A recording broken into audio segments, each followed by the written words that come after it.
We are live. Hello. We're here. I'm here with Susan Dones. We're going to be talking today about why are MLMs and high control groups even legal. We're not attempting to answer this. We want to encourage you to keep asking yourself and ask your elected officials, ask your friends and family, critically think, why are these things even legal? Yeah. So, welcome, Susan. Welcome, Julie. Welcome, everybody who's coming on. And mods, if you're here, or if you want to be a mod, let me know when I've seen you. Hello, Sweet Goth. If you see any weird comment, like somebody that's just acting really bizarre, feel free to block them right away. I have a no tolerance for any bullshit. So just make sure you check their backpacks and their purses, because no alcohol's allowed. That's right. Oh man. So we've got, Brandy is here. Brandy says, I am here. Loved your last interview with Susan. Monica is here. Sweet Goth is here. Lucy, you were the first one on here. Well done. I can't wait. I really enjoyed the first interview. Everybody's loving this first interview that they had with you. Thank you so much, Susan, for being on the first time and here again. Sonia is also here. All right. So where would you like to start with this, Susan? How would you like to start tackling this? Wherever you want. Yeah, the thing that that Julie first started talking about is like with MLMs and high control groups. We're not saying that they should be illegal. What we're doing is Julie and I met and we talked about this, is that we're not saying that they should all be illegal. What we're doing is we're questioning, like, why don't they explain things up front? You know, like, why don't they sit down? And we went through the FTC website and we took a look at like what makes them legal. And why aren't your uplines sitting down and taking a look at like what the FTC says that makes them legal? And then with cults, you know, like, why aren't they explaining things more? You know, like, had they really sat down and like, well, cults aren't going to say, hey, we're a cult and maybe you should consider this, you know, kind of thing.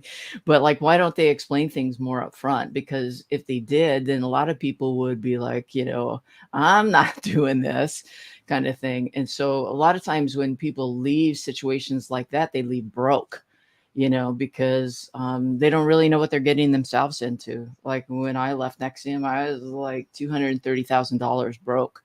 In debt, broke, because I started their first satellite center for them, you know, and was promised that, you know, this is a money making deal. And really what it was I'm going to get broke deal kind of thing. And so a lot of people, when they leave MLMs, they're really broke. And so we want to take a look at why is that? Why are people broker than broke? And why are they spending all this time spinning their wheels, not making any money? And so that's what we're going to take a look at tonight. Yeah. Thank you so much, Susan. And I want to I want to say they all are illegal and they're all commercial cults, but I recognize that in order to like a further conversation, it's probably not the best approach. Yeah, you can't say that. You'll end up getting sued. Yeah.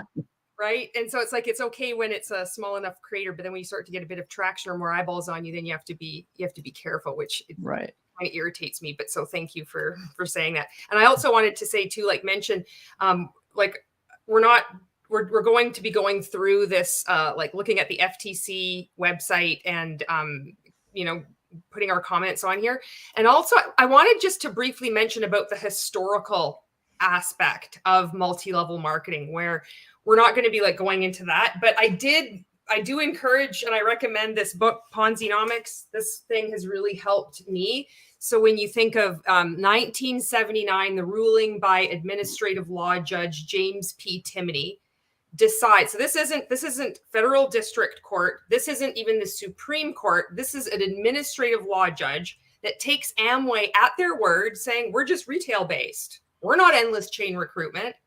And he's like, okay, he doesn't do any further inquiry, no like gathering any other data, just accepts Amway at their word. And Amway invents its own rules saying, well, also as proof, we've just made this up. We've literally pulled this out of our asses that we're not a pyramid scheme because we require everybody to have like 10 retail customers or something every month. And you have to sell 70% of your stuff to customers and or other salespeople.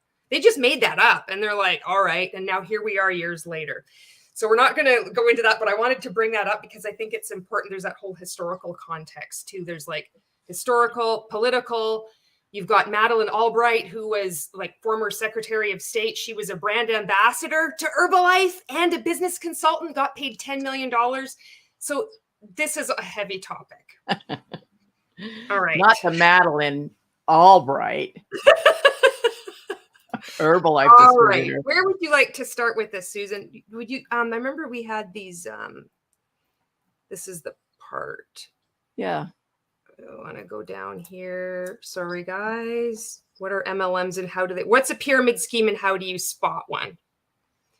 Could start with this where it says pyramid schemes are scams. They can look remarkably like legitimate MLM business opportunities and often sell actual products, maybe even ones you've heard of. But if you become a distributor for a pyramid scheme, it can cost you and your recruits, often your family and friends, a lot of time and money that you won't get back. So this is important because when it mentions they can look remarkably like legitimate MLM business opportunities and often sell products. When I was within multi-level marketing with Mon8, that was one of the things that I was coached to say, and I believed we're not a pyramid scheme because we sell products. Yeah, well, and NXIVM was the same way. I mean, their product was their classes, right? But the thing is they kept changing. They kept changing. You know, when you first came in, like if you signed up 3 people, you got your initial investment back in the course. Like if you took a 16-day and you signed up 3 people for a 16-day, then you got the cost of that 16-day back. And then if you took a 5-day and you signed up 3 people for the first 5-day of the 16-day, then you would get that money back. Then after that, you know, if you enrolled somebody into a program, then you made 20% of the cost of that program, and you could be a sales like blah blah blah salesperson. But then they kept changing that, you know, but then you had to pay what they called an override to the salesperson, right? So you had to your field trainer, and your field trainer was a person who managed salespeople. And so you had to, the first $1,800 that you made as a salesperson, you had to pay $600. So you had to make $1,800 in sales commission to pay your $600 to that field trainer. So you didn't make a penny until you sold $1,800, right? And so very few people could qualify to be a salesperson because you had to pay that override. So if you're a field trainer, you were racking in the dough, right? And it was in your organization. So like, let's say I signed up 6 people to be salespeople. I was making $600. If I was a field trainer, I was making $600 off of those 6 people. And they never made a penny unless they sold over $1,800. Jeez, that's a lot of sales. That's a lot of sales, right? Right. Well, not if you're selling 12, you know, let's see, a 16-day was $6,000, right? So, but you know, if you had a shitload of people in your pyramid, then you're making a shitload of money, right? Kind of thing. But and then they started changing. They would constantly change the qualifications to be a salesperson. Like, oh, you had to sell 2 courses a month. You know, you couldn't be just a random Joe Schmo salesperson like, oh, I signed up per person this month and maybe 6 months later I would beat somebody and I would sign somebody up. No, you had to do it consistently to be a salesperson. Otherwise, if you signed up somebody 1 month and then 6 months later signed somebody else up, all that money floated up to the field trainer kind of thing. And so they constantly kept changing that. It was kind of, and then people, but they wouldn't call NXIVM an MLM. And people kept saying, well, how's this an MLM? And the reason it couldn't be an MLM, I found out later, is Keith Raniere and Pam Kafrids and Karen Unterreiner, who were all in his business before CBI, had all been court ordered to not run an MLM because of his prior business, Consumer Byline. And so it was illegal for him to be attached to anything that even looked MLM, right? So, or otherwise he would get in trouble with the state of New York. And so, and people kept saying, well, how is this not like an MLM? And I kept saying, I don't know, it looks like an MLM to me, kind of thing. So I noticed there was a question up there. Yeah. And it was an MLM, but because Yes. his name isn't really on it, then it's like, well, it's like the Bronfmans or Nancy Salzman. It's like, well, it's like, there's always that loophole. And it is, so even though you're so busy, you're making this money and like, you have to be a field trainer and you have to generate $1,800 in order to get $600. It looks like a business. It can look remarkably like a legitimate business model, and it has a product. Right. Yeah. It's still a pyramid scheme. Yeah. Oh, it was totally a pyramid scheme. Okay, this is the next one here. The promoters of a pyramid scheme may try to recruit you with pitches about what you'll earn. They may say you can change your life, quit your job, and even get rich by selling the company's products. That's a lie. Your income would be based mostly on how many people you recruit, not how much product you sell. Pyramid schemes are set up to encourage everyone to keep recruiting people to keep a constant stream of new distributors and their money flowing into the business. So this is how that works, is that when you sign up, usually in an MLM, when you sign up somebody, you make profit off of what's in the packet. Yes. So, and usually you can sign up usually in three or four different ways. You know, they have the starter pack, which is the basic business pack. And then they have like the medium, you can come in as a medium, you know, and then they have the like grand poopah pack. You know, like if you really want to be a serious business person, then you can buy the grand poopah pack, right? You know, like the $1,000 pack, and you get a certain amount of product in that pack, and then you get all the business building material in that. And if you're a really good salesperson, you can sell the grand poopah pack to the person who wants to come in and be a serious business builder, right? And that's where, and then so instead of helping people want to build a business, what you're out doing is you're enrolling people to buy the grand poopah pack. So you're not really out like selling the Amway products or the Avon products or, you know, the Monique products or the Herbalife products. You're out, what you're doing is just signing out multiple people to buy the grand poopah pack. That's exactly. That was it with, you just described what it was like for me with Mon8. It was, I signed up with the overachiever product pack. Of course, that was like that appeal to my ego. Oh yes, I'm going to go all in for sure. Well, I didn't go all in at first, but I thought it still appealed to me. And then I was coached through rank makers that if you want to recruit someone, you say to them like, well, you could sign up with this starter kit that it doesn't come with any products, just some samples and some literature. But if you really want to take this business seriously, you want to sign up with this because this is all about duplication and systems. And so then when somebody asks you, what did you sign up with? You can honestly say, I signed up with the biggest product pack. So then you can duplicate that, but it's all about, it's the only way you can purchase this product pack is when you are recruited. Right. And then what you're looking for is the aces in the deck of cards, right? Those that are going to go out and enroll the people that are going to buy the serious business pack. So, and then what you're doing is you're looking for the business builders who are going to sign up other business builders. It's so funny that you said that, that metaphor or whatever about the aces in the deck of cards. That's been a training that I've seen multi-level marketing coaches do, where it's like people are like losers or like they're like a 2, they're like nothing. And then this other person has high value because, they have a big network. They have like a partner who's funding them. Like there's a lot, Roberta Blevins just did a recent podcast about, I forget, there's like a word, there was like a phrase they call it was like bankrolling your pyramid scheme, something like that, where it's like these women have their husbands that are like making the 6-figure income and they're funding their spouses like dalliance into like MLM. But this part about, I just wanted to bring this back here about, they try to recruit you with pitches about what you'll earn. They may say you can change your life, quit your job, and even get rich. This I experienced. I haven't seen anybody not experience this. When I was within rank makers and in Mon8, this business has literally changed my life. So this is what pyramid schemes do, but yet you would be hard pressed to find a multi-level marketing company that doesn't say this. Right. Yeah. And what they're in NXIVM, what they would do is they say, we're looking for people of influence.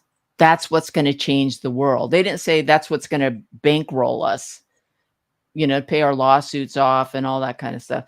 So how were you encouraged to overhype NXIVM? Yeah, that's what they would do, is they would say that, we're looking for people of influence, and those are in what they would say is that that's what's going to help change the world.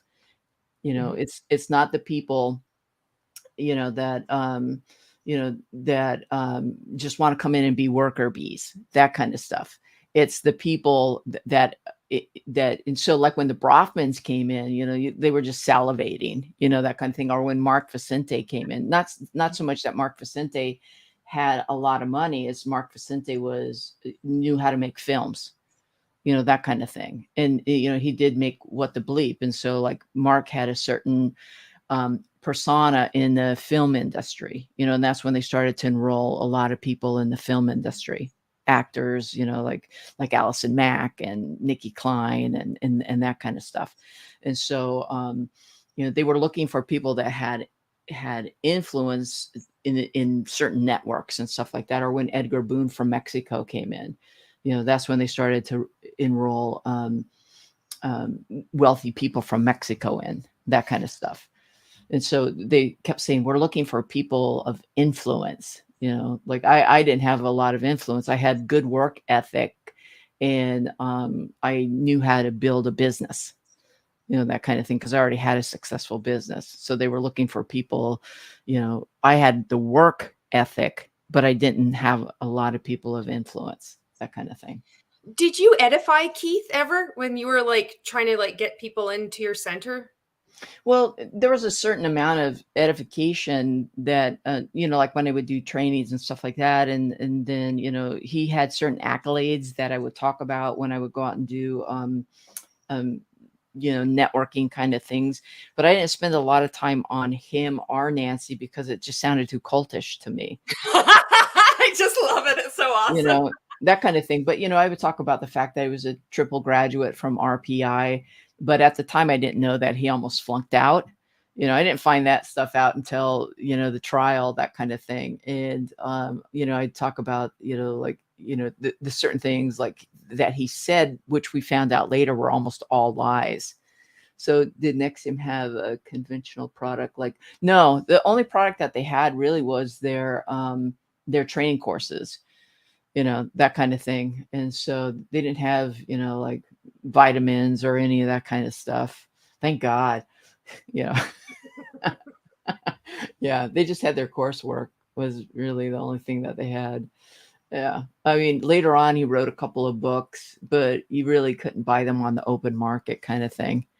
So he didn't really write the books. A woman, Evie Navarros, wrote the books. So I think he just kind of and then Evie turned him into books kind of thing. Something that you hear a lot now is time and money freedom. They say that a lot. Passive income, residual income. You can work while on vacation. You're always at the beach earning free trips. So this is something that, like the way that the FTC site here says, what's a pyramid scheme and how do you spot one? Just this, the second paragraph right here, they may try to recruit you with pitches about what you'll earn. They say you can change your life, quit your job, and even get rich by selling the products. You can't be by selling the products that you can try. They will say, representatives will say, like even with Mon8, I'll use that because that's the one my example is right now. You don't have to recruit people. You can sell the products, but if you want to be able to quit your job and have mom care, not daycare, you need to build your team. You need to sponsor people. You need to enroll people, all these different words to hide what they're doing, which is recruiting. Right. And like how much money can you really spend selling an MLM's products because the prices are so high? Yeah. I think I was talking to you about that with that one of my one of my cousin's daughters got involved in a shampoo kind of company, and she was all over Facebook about it. So I thought, well, I'll support her and stuff like that. So I reached out to her about, like buying some shampoo, and it was like $80 a bottle. And I thought, oh my God, and then she hit me up with it. You can join and get it at the distributor's cost. And I thought, oh my God, I'm not doing that. But I thought, no shampoo is worth $80 a bottle. I don't care, if it was from a virgin sheep, I am not buying a bottle of, like, one, how do I know the sheep was still a virgin? And I don't care, virgin sheep milk, I don't care, I'm not, I'm not buying an $80 bottle of shampoo, I don't care if she's my cousin's daughter. I'm just not doing that. God bless you. And I hope you're successful and you get that walk away residual income, bring your husband home from whatever job he's got. Hire your husband. That's another one that they say. Yeah. How were you trained to handle objections in NXIVM? Oh gosh, the first couple of years we were like we were blessed because we didn't have any negative stuff until the Forbes article came out where the Brofman's dad called it a cult.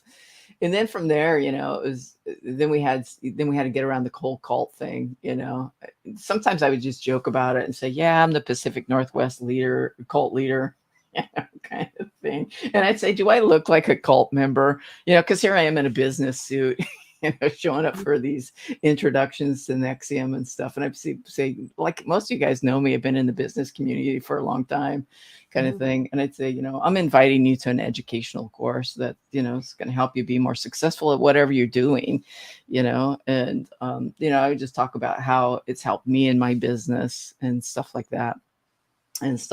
So, and I would talk about like, well, what is a cult? Those kinds of things and stuff. So, it's not so much that they helped me with their objections, but in the back of my mind, I go, is it a cult? I have these questions like, is it a cult? Like, really, is it a cult? Those kinds of things and stuff. So the biggest questions were, mostly around Keith, like that kind of stuff. And then like I started asking myself, I think we talked about this the last time we got together about, how Yanya Lalich talks about that shelf that we put behind us. And when we start to question things like, is this a legitimate business? Am I really making the money that I should be making? Those kinds of things. And we put those red flags back up on the shelf behind us until the shelf gets full enough and then it collapses. Like, oh my God, I'm in an MLM that's not, they're lying to me about what should be happening, or, oh my God, I'm in a high control group and people are being abused, through the, the coaching group or the cult and stuff like that. So, yeah, thank you. Yeah. So, I'm just going to read some comments here. The Clown Town, which is Val and Gus, says, Colleen, no shame sales game. This is she's a coach, a multi-level marketing coach. And I think she's also with another multi-level marketing company called Rodan and Fields. It's like skincare. And says, Colleen was just saying that you don't need to recruit to make money. And that's something that I was coached to say too. And I believed. And you technically, it's true. You can make money, but you're not making very much. So for example, for me with Mon8, they would say there's three different ways that you can make money. Well, they'd say there's like 10 different ways, which is so stupid. But if you're selling the products, so you could sell it retail, which was ridiculously high, it's just probably the $80. But then you'd be making 30% off each sale. But it's so ridiculously overpriced. You rarely get a retail sale because they also have to purchase their shipping. So then the next way you can make a sale is if they enroll as a VIP customer. Then they have an auto ship requirement, which Mon8 would say ours is better because you don't have to get it every month. You could get it twice a year if you want it. It's flex ship. It's flexible. It's different than other multi-level marketing companies. Then they would save money. They would get free shipping, but they'd have to place a minimum order. But then you'd only get 15% of that sale. And that 15% you're not making that much money. And then if they sign up as a market partner, you know, I then can you do want that on Amazon too.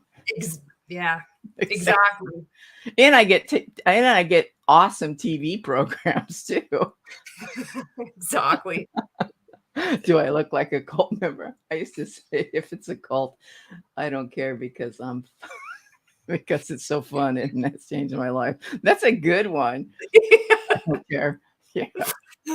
And Monica is asking, was he charismatic? I heard that's how you can attract people. Yeah, you know, I didn't find him. I found him creepy, and so, but you know, enough people found him charismatic because he slept with a shitload of women. But, you know, but I just found him creepy. My creep radar went off from the very beginning. I just, God, he's just like, here's this pudgy little man. And at that time he didn't have long creepy hair, but he was this like pudgy, creepy little guy to me. And I met him when he first during my first 5 days, he came in and did it's called a gosh, what it was called? He came in and did I forget even what they call it. I have a mental block about it. But he came in and he did this thing where he just came in and spoke to the class, and people could ask him whatever questions they wanted to, and he'd be like, "Does anybody have any questions? You know, questions." You know, and somebody would ask him a question, and he wouldn't really answer the question. He would just talk around the question and stuff. And I thought, yeah, he's not answering the question, you know. And he would like talk around it and stuff like that. And I just thought, this guy's really boring. You know, he would like expound and he would say stuff, but it would be like boring and like not new and innovative, you know, and people all day long would be like, Vanguard's coming. Oh, we're so excited. Vanguard's, you know, the staff, Vanguard's coming. He's going to come and speak to us tonight. Vanguard's coming. And I'd be like, oh my God, I hate that kind of shit. You know, it's like, you know, like, you know, it's like some rock stars coming in, you know, and that kind of thing. And I thought, oh my God, you know, all they could say was Vanguard, Vanguard this, Vanguard that, Vanguard this, Vanguard that, Vanguard this. You know, and he walks in and he's wearing gray sweats in a gray sweatshirt, you know, like he's just like, he looks like he's going to go to the gym, you know, and we're all kind of in cash clothes because, you know, we're taking a 16-day intensive, but everybody else is all dressed up in business suits, you know. And he comes in and I'm thinking like, he like, we all paid $6,000 for this course, and he comes in, looks dumpy, you know, and I'm just like, oh my God, this is the Vanguard. And he just like, you know, talking, and like, I thought, oh my God, you know, oh, okay, whatever, you know. And then that we ended class early that night because it was New Year's Eve and they had a New Year's Eve party. And then everybody's like piled around his table, you know. I think I might have shared this last time, you know, and people are like coming up to me like, why aren't you talking? Why aren't you over with the Vanguard? And I'm like, not my thing, you know. And they're like, but it's the Vanguard. And I'm like, not my thing, you know. And like 3 people came up to me and kept saying, why aren't you over with Vanguard? And I'm like, not my thing. You know, it's like, you know, I just don't, it was like hero worshiping. They didn't even know the dude. That's honestly, though, what you're describing is exactly how I felt about rank makers and Ray Higdon. Like the way you're describing this, it'd be like, except he'd be rolling in with a default setting gratitude shirt. Oh my God. Default setting gratitude, or like defiance, or like, I crushed the 14-day challenge. And Monica, you know, when you were asking like, was he charismatic? And then also like, I wonder how he was hypnotized so many people. So when you were describing, Susan, how he's like just talking around, not answering the question, just boring, droning on. Like, I know, Monica, you were watching those 14-day challenge videos. That's like fucking Ray. He just goes on. And I don't know what the hell it was. Cause like when I look back at it now, I don't even remember those trainings. And but I remember when I was taking them, I thought it was the most brilliant things ever. I look back at it now and I'm like, he's not saying anything. It's not making any sense. But yet he held so much of us. Like we were like just zoned in, like, holy fuck, this is amazing. And when I went to like an event, like, you know, everybody's circling around, I stood in a lineup to get a picture. Oh my God. We would walk, we would have to go through a little handshake at the end, you know, and then if you were a lesser rank, your hand had to be underneath, kind of thing, and then you would shake hands with like certain people at the end, and then you had to do this little kissy thing, and I don't want to kiss him. Please don't make me kiss him, so he went in for the kiss, and I kind of like, and then after it was over, we're out in the hallway of the center, and people are like, "That was so amazing! It was so amazing!" I'm just like, I think I look like the saddest dog on a cartoon, like, oh, it was so gross, kind of thing. But I think he had, I think both him and Nancy had certain talents of hypnotizing people and stuff like that. But, I just tried to avoid them. And then that became my breach, like you have a breach against the vanguard, to be like, yeah, okay, that's okay with me. I don't mind having a breach against him. Cause I don't know if you've ever been around somebody and you just have like this creep gut feeling, and I do, but I didn't with fucking Ray, and I can't believe it. Like I listened to you, and I'm like, why the hell didn't it click? It sure as hell didn't now, but oh my god, yeah, it was just like I don't know. It was like I had I was anti him. It was so funny because Nancy would come out here to do intensives and stuff, and I would pick her up at the airport and take her back, and she would go on and on about him, and I'd be like, "What is it with you, with him? Like what is it?" And she'd be like, one time she asked me to take her to McDonald's, and McDonald's because they were all vegetarians, and I said, "McDonald's, like, what are you, a closet hamburger eater?" He said, "No, I want to get an ice cream cone." And I said, I'll take you to Baskin Robbins. Like, why McDonald's ice cream? And she said, well, Vanguard says it's a really good ice cream to get.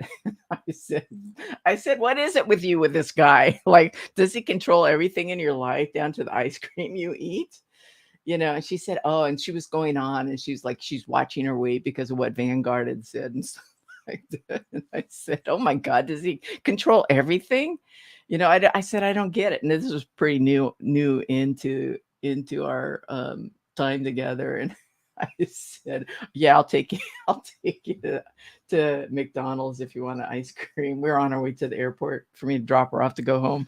And I said, I just don't get it. She goes, well, you just don't she's reaching over. She's like, grab my hand. And she goes, you just don't understand the Vanguard yet. I'm like, oh my God. I said, I guess I don't. I said, I don't know if I'll ever understand him, But anyways, there was a couple of questions that came up. Yes. Okay, here's one. Jen had mentioned before that she's like, here, when I hear about how you represented yourself legally against NXIVM, I am still floored every time. I can't imagine how overwhelming that felt. Oh yeah, that was a hard time in my life. But it was just one day, it was just like one foot in front of the other, one day at a time kind of thing. And so I just I learned a lot about the law, like what is this kind of motion, what's that kind of motion, and stuff like that. And luckily the law was on my side, and it was all lies. And so what I did was I just picked each lie. And addressed each lie and won, and I chose a trial by judge, not a jury, because I knew the judge would understand the law, and I didn't want a jury by people who didn't even know how to get out of jury duty. You're like, I could be recruiting you all right now. I don't want it. Yeah. And so not that I don't believe jury duty is an honorable service. I think we need people to do jury duty, but I knew the judge would understand what they were up to. And so he did. And he wrote a 27-page judgment, and he gave them such an ass chewing, and he set some precedents in regards to what a contract, a confidentiality contract is and stuff like that. So yeah, it was a hard time, but we won. So woohoo, we all won, because of the contract, what he said about their confidentiality agreement. So, yeah. The Clown Town says, according to Sarah and Nippy, he'd say stuff that sounded good but didn't actually mean anything. Yeah. Oh my God. That's what I mean. He would just talk around and stuff. And he would just say stuff that if you really sit back and, I mean, if anybody watched the Vow or the Vow 1, if you watched the Vow 2 and believed anything Nancy said, you're just crazier than batshit. But if you watch the Vow 1 and you listen to anything he said, or if you watch Seduced, I mean, the guy is just a nutcase, and and that's if you understand anything about Yanya Lollige's bounded choice. When people get involved deeply into MLMs or they get involved deeply into high control groups, you become bounded to the leaders and you stop thinking for yourself. And so when you stop thinking for yourself and you start believing what is being told to you, you lose your right to think for yourself. You give that over to whoever you're trusting in those conversations. And that's why I can be sympathetic to people like Nikki Klein, Claire Brofman, and people say, like, how can you feel sorry for Claire Brofman? Because they used her money to sue me, that kind of thing. And she's still sympathetic to Keith. But the thing is Claire was 22 when she 23 when she came in and had 9th grade education. She had no business being handed the business of NXIVM, to be the CFO of NXIVM. And that's what got her in trouble when it came time to being tried. Her lawyers should have hired her. They should have made her get an evaluation, a psych evaluation. And had they done that, she probably could have ended up like Lauren Salzman and gotten probation. Because she was 2.5 years not just sitting at home on home arrest and constantly being dunked in because the followers of Keith Raniere at the time had daily contact with her. And she should have been cut off from all of that. She should have got a psych evaluation. She should have gotten treatment while she was waiting to even be sentenced and stuff. And the thing is that she's so tightly bounded to Keith. And the thing is that what she really needs is she needs treatment. And if she was ever able to get that, she would realize how screwed over she was by Keith and Nancy. Because Nancy, they wanted her millions of dollars and they got several millions of her money. And the thing is that people in high control groups like NXIVM and people in MLMs, they learn those tactics. This isn't just cults do this. MLMs do this. Coaching groups, the people that, if you go to a rally, an MLM rally, and they have a guest speaker come in and speak who's been doing this for decades, and then they sell their tapes at the back of the room and you all run back there and like, oh, I got to buy this guy's tapes or this gal's tapes because they're gonna help me make that walkaway residual income. They all know how to pump you up and stuff like that. And I'm not saying that they're evil and stuff like that. They're trying to make a living too. But the thing is that they're making a living helping you to sell something that very few people ever reach the top of that pyramid to where you're going to be that successful. And they're constantly having to push the people at the bottom of the pyramid so that they can keep that income that they have. And so the thing is, and they know that. The thing is that they're not stupid. They know that they have to constantly keep pushing the people at the bottom. And so the thing is that that's what they make their living off of, is supporting the MLM industry by having the coaching program, by selling you their books, their tapes, that kind of thing. Well, they're not tapes anymore, they're MP3s kind of thing. But that's what they do, is they're not involved in the MLM industry anymore. What they're doing is supporting the MLM industry, but they're making money doing that off of people that want to be successful. So they're hungry for that kind of stuff. But Yeah, it's what they're doing is they're actually, in my opinion, they know that, and because they know that, they're abusing people, making a living abusing people, because they're not everybody can be at the top of the pyramid. Exactly. It's statistically impossible. Yeah. I agree. And that is also my opinion. I Well, will go. Yeah, but I will say that's a fact. that's why businesses like, Bed Bath and Beyond is going out of business because they can't keep up with internet businesses anymore. David Bridals is now going out of business because they can't stay. They just filed for bankruptcy because they can't keep up with online businesses anymore. I mean, internet businesses are now taking over storefront businesses. They just can't keep up. And so, I mean, that's kind of the wave of the future. A lot of, unfortunately, a lot of Sears went out of business. I mean, a lot of storefront businesses are going out of business now. There's another question here if you would like to answer this. Monica asks, did you see the escalation to what it became later on, the sex or kidnapping being held against one's will? Well, I left before a lot of the sex stuff was going on. I mean, I knew Keith was sleeping with people. I didn't know the severity of it until right before I left. I mean, I knew I was already going to leave. And then a group of us met together while I was on my way out the door. And I met with one of the women who had a long-term sexual relationship with Keith. And that's when she explained to me the manipulation that was happening. I suspected that he was having sex with several women.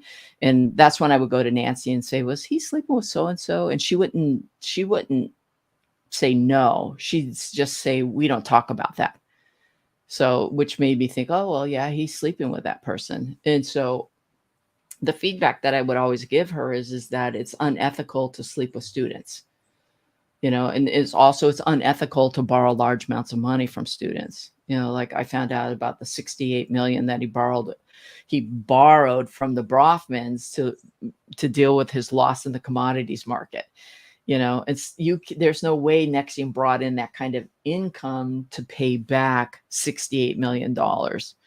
And then I knew about the real estate debacle in California. It was $24 million that the Brofmans were involved in. And then after I left, I found out the Brofmans' name wasn't even on the real estate deal, that Nancy's name was on it.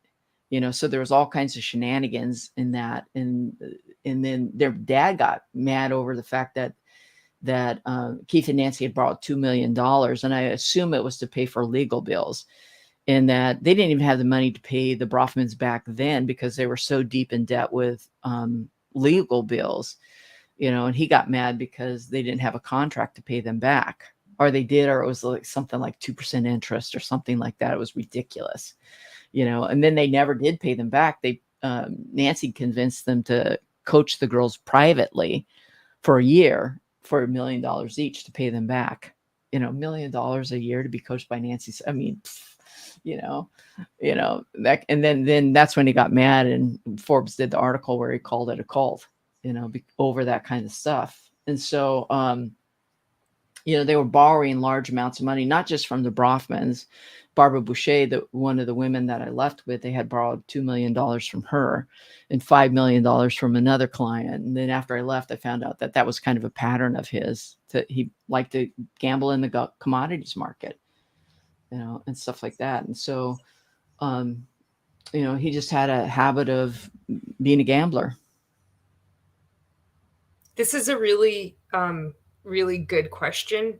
This really hit me. From Kirsten, says, is it almost freeing to let go of control? What are your thoughts on that, Susan? Well, why don't you talk about that?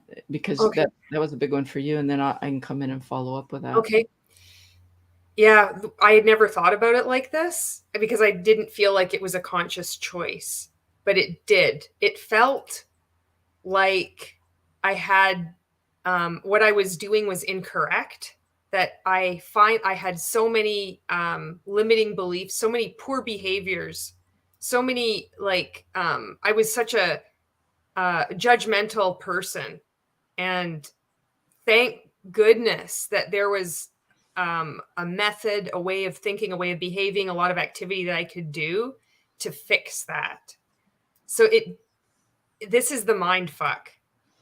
It feels freeing. I would have argued with you and defended that I was the freest I ever was, and I wasn't. I was like more shackled than I ever had been, and I sounded just like everybody else. All these other multi-level marketing companies, all these other multi-level marketing reps that say my multi-level marketing company is different. With Mon8, you don't understand. It's okay. I love on my customers, my market partners. You don't ever have to sell. And if you do want to sell, you could, there's no monthly requirements. There's no yearly thing. Like you might have to just, renew your membership once every year, but you can make a little bit of extra money on the side. Like I could be fucking convincing, and I sounded like everybody else, and I had given away. It felt like I had found freedom. It's so fucked up. That question is so good. Yeah.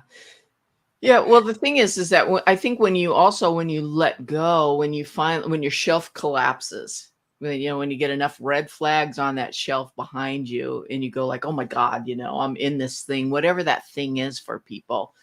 And you go like, I'm done, I'm done wasting my money. I'm done wasting my time on this thing.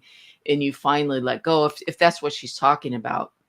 And you can correct me if I'm wrong on that, Kristen, is that when you finally say, I've had enough and I'm letting go of this thing that I've held so tightly to, that I'm trying to make work, and you realize that you're in this thing that's destructive to you and it's destructive to other people, and you let go of that, there is a certain freedom in regards to that.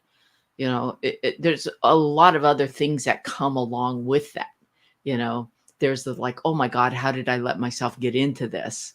I think that's one of the things that I hear the most from people. Like, how could this happen to me? Like, oh my God, how did this happen? I pinged around on that for about a month in regards to that. Like, how could this have happened to me? And I have a video on my website that it's called The Heist. And it's from this guy out of the UK. His name's Darren Brown. And he talks about how certain people will use neurolinguistic programming and hypnosis to suck people into certain things, in regards to that. And really pinpointed what Keith and Nancy did to people to get them sucked in and keep them in a situation like that. And so, and then there's shame that comes along with that and stuff like that. So, but finally letting go of this thing that you're involved in, because I think all along we have that question, like, is this thing a good thing for me to be involved in? But when we finally admit and let go, that is very freeing. It's kind of like a puppy off the leash. Like, oh my God. I can run free now, and then we have all the stuff on the side to have to deal with. But so there was another thing that had popped up.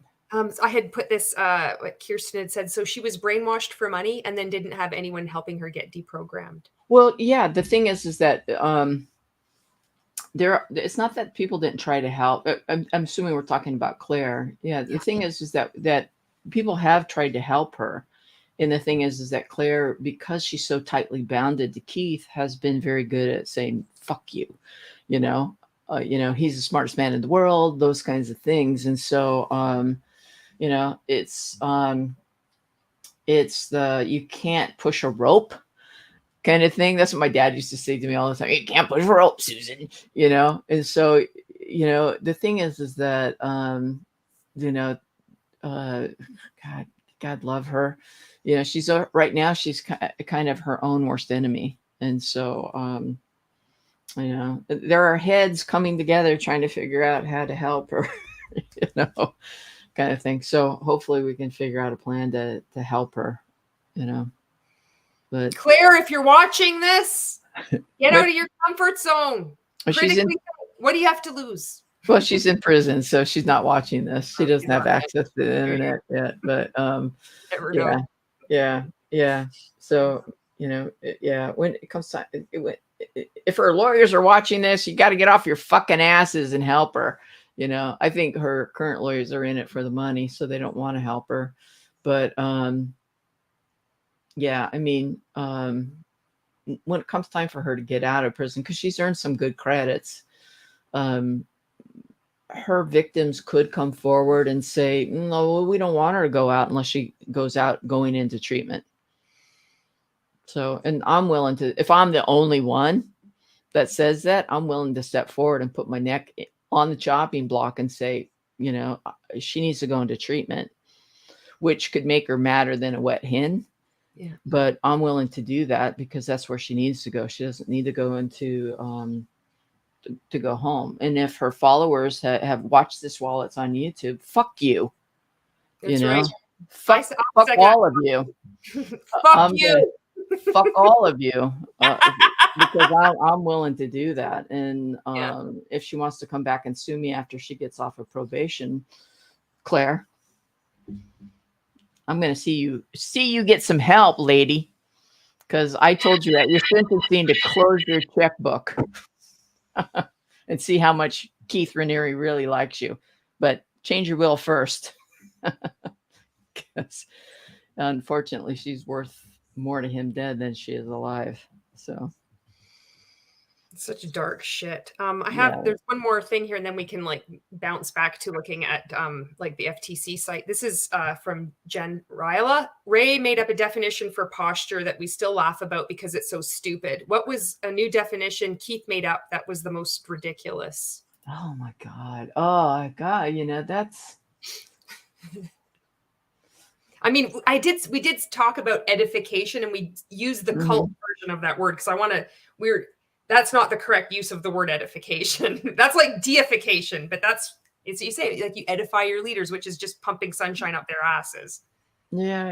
You know, oh gosh. I really have to think on that because, you know, I think after I left, things got really bad.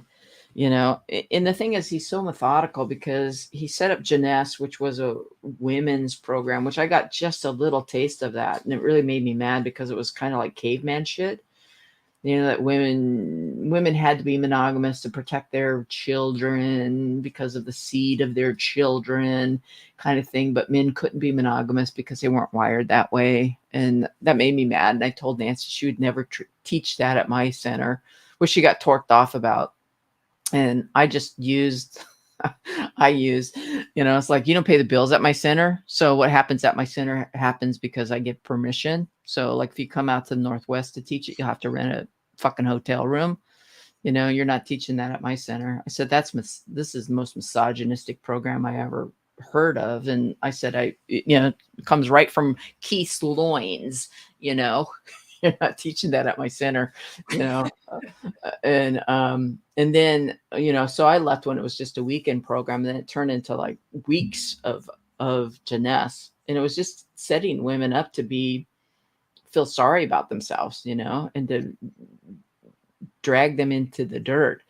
And then they came up with SOP, which is Society of Protectors, and it was a men's program, and it taught them that women were, you know, fleas, jump from men to men to be taken care of. And then they put women through it, which lowered their self-esteem even more, which then set them up for DOS, you know, to join the, you know, I want to be a bad bitch woman, you know, I want to, you know, stand on my own kind of thing, you know. So then when they were invited, like, hey, do you want to join this Be a Bad Bitch program?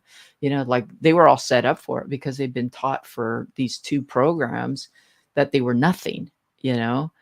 And so it was supposed to be a program only for women, you know, to learn how to be, you know, gain self-esteem, you know, and to be bad bitches, you know, kind of thing. Little did they know that they were, you know, going to be sex slaves to Keith Raniere, you know. And so he was chess moves ahead of everybody kind of thing. And so I don't know so much if it was a definition that was the worst thing. I think it was his whole Machiavellian aspect of what he was setting up for people, you know, that kind of thing. So I don't think it was a definition at all. I think it was his plan to like enslave women was the worst thing that he did.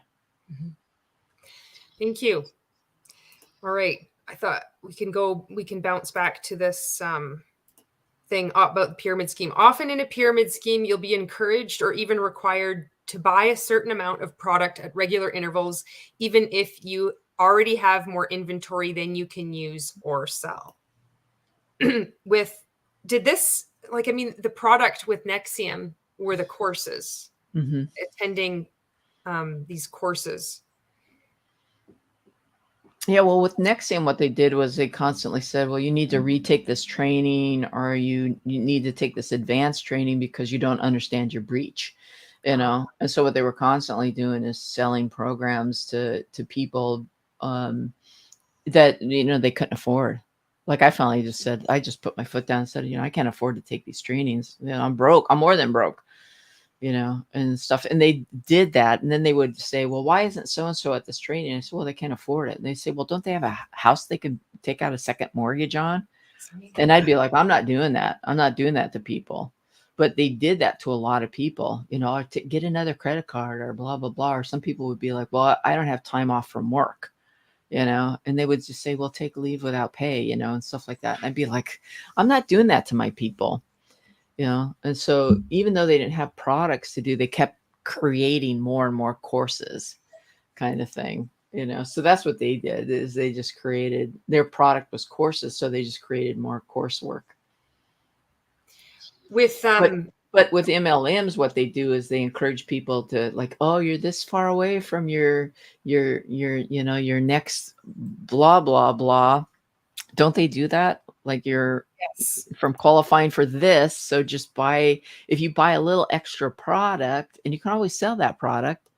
Yes, and it's framed in all kinds of ways. So in order to get money from, like, in order even to get paid from your downline with a lot of multi-level marketing companies, you have to have a certain amount of purchases per month, and it is reset each month. So with Mon8, you had to have 200 PV, which could be like $200, say.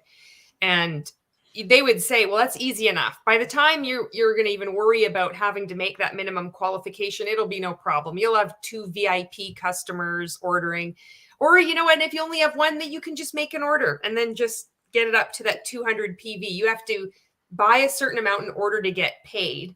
But even if you need to, like, you're encouraged to buy product regularly through flash sales. And you think, oh yeah, but nobody's holding a gun to your head. You can just say, no, you're in a fucking cult. Like, I bought so much shit, I wasn't even aware I was buying it. And I wasn't alone. And I'm not alone. Like, my previous coach, Jennifer Ryla, she was in Arbonne. She's the one that's asking a lot of these questions here. She was in Arbonne, and she was like, she'll do videos, and she'll still display her products just to kind of show, like, you know, the bittersweet, like, all this shit that I have. And we do have more inventory than I would ever use or ever sell. But I would argue with people that I am not, I would be buying this anyway. It's such a great deal. I don't care. This is a hobby. I would make all kinds of excuses than to just look at actually what I'm buying. Why do I have a bookshelf behind me of all these products? And that's a pyramid scheme. If you can say it's a legitimate multi-level marketing company, but right here from the FTC site, it says, often in a pyramid scheme, you'll be encouraged or even required to buy a certain amount of product at regular intervals, even if you already have more inventory than you can use or sell. Right. Yeah. There was that documentary, Lulu Rich. Yeah. About the tights kind of thing. They pointed that out really, really well. Like, you know, women were buying all this stuff, you know, that people were buying, you know, clothes, and then they would, like, try to, you know, do more home shows kind of thing, you know. So, I mean, I think it's very common in the MLM industry and in cults, that kind of stuff. They just do that kind of stuff, you know, because what they're trying to do is, everything is about the money, you know. So the thing is that what they're trying to do is create money into the company so that the people at the top make more money. You know, I mean, the company's always going to get a big slice of that regardless. But what it is being pushed from the people at the top of the pyramid are pushing that kind of stuff. And then, you know, the coaching programs are making their own slice of the pie in regards to that. So, This is a comment from Kirsten. It's 2 parts, so I'm just going to read the first one, then I'll pull the second one up. Sounds like a common theme, making people feel lesser while at the same time making them believe they are giving them some power, pointing out flaws so that they can fix them. So when you were talking about how women were like broken down, their self-esteem in the toilet, and then they like, now you can be a bad bitch where you're going to fix all these problems that we've created. Right. Yeah. Yeah. Like, well, I would get calls, like there was a level 2A, that was their first advanced program. And I took that program 4 times, and I would get a call from so-and-so like, oh, we think you should take level 2A again because you don't understand this, and the threat was always, if I didn't take that training, then they were going to take away a way that I made income, was from me. So the thing is that, like I was working towards head trainer because I had my own training center. And if I could train my own intensives, then I could make more money, that kind of thing. So the thing is that if I didn't go back and take that training, then they were going to pull certain things from me, kind of thing. And so then when I finally put my foot down, then things got taken away from me, but I was kind of at the point like, I'm like thousands of dollars in debt, and I just can't go any more into debt, kind of thing. It's so funny. And it's so funny because when I started, I lived just south of Seattle. And so my corridor was the Seattle area, Portland, Oregon, and Vancouver, BC. I was working at building that whole corridor because when I opened up my center, then my next 2 areas was Portland, Oregon, and Vancouver, BC. And so Vancouver, BC, and Portland, Oregon would be my 2 satellite centers. And I would make lifetime income off of both those centers. In Vancouver, BC had all of the resources to open up a satellite center before I left. We're just waiting on one particular thing to open up, Vancouver. So when I left, Vancouver had not opened yet. So when Sarah Edmondson opened up the Vancouver Center, she had all of the resources she needed to open up that center. She didn't have to start from scratch to open up that center. She had everything she needed because I built that center. So I was building Vancouver 5 years before Sarah ever even entered into NXIVM.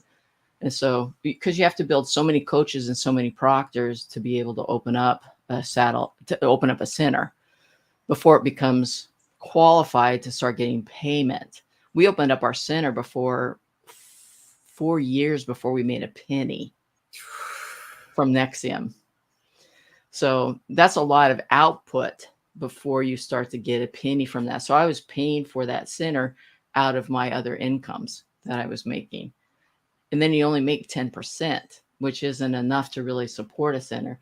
So the thing is that I explained to people is that it's kind of like Dances in the Wolf, where Kevin Costner goes out to this fort where nobody exists. It's just him, the wolf, and then he finds the Indians, kind of thing. And the Indians don't have anything to do with NXIVM, kind of thing. You're just out there all by yourself, kind of thing. And so, and that's not to discredit anything that Sarah did. I mean, Sarah made the Vancouver Center much bigger than it was when I left, kind of thing. But she didn't have to start from scratch, kind of thing. And so, but Vancouver would have been my center had I stayed in, and Sarah would have been the head of the Vancouver Center, but financially it would have been my center, not hers and Mark's. So, but that's something that doesn't get told in the story. Yeah, I know. That's why it's good to have this, and it's important to have the talk about being a multi-level marketing company too, because it's the same model, different stories, but the similarities, right. It's always the same bullshit. And it's like when you're, Robert Fitzpatrick wrote an article, and I wish I had the foresight to pull it up, but he mentioned the statistics of the amount of people that earned money, like big money in NXIVM, which is similar, across multi-level marketing. And it was shockingly low. So it's it's the same structure. very few people at the top making a lot of money, most people not making anything. And then, but then there's all like the unique aspects of NXIVM, which was like you owned a physical center. Some people didn't own it. They were working through one that I think if I remember it correctly, how you were explaining it to me, like Nancy Salzman had a center. So they didn't have to put all that like paying for rent, buying the sofas, paying the electricity. They were just being able to work out of her. And like, is that correct? Yeah. Okay. Yeah. All right. Well, the same thing with my center. Like I had a lot of people working out of my center, but they didn't have to put down the financial startup costs of it. And then they didn't have to pay the ongoing startup costs or the ongoing costs of it. They were able to work out of my center and make money and not have to pay a penny to keep the center going. So this is another question from Monica.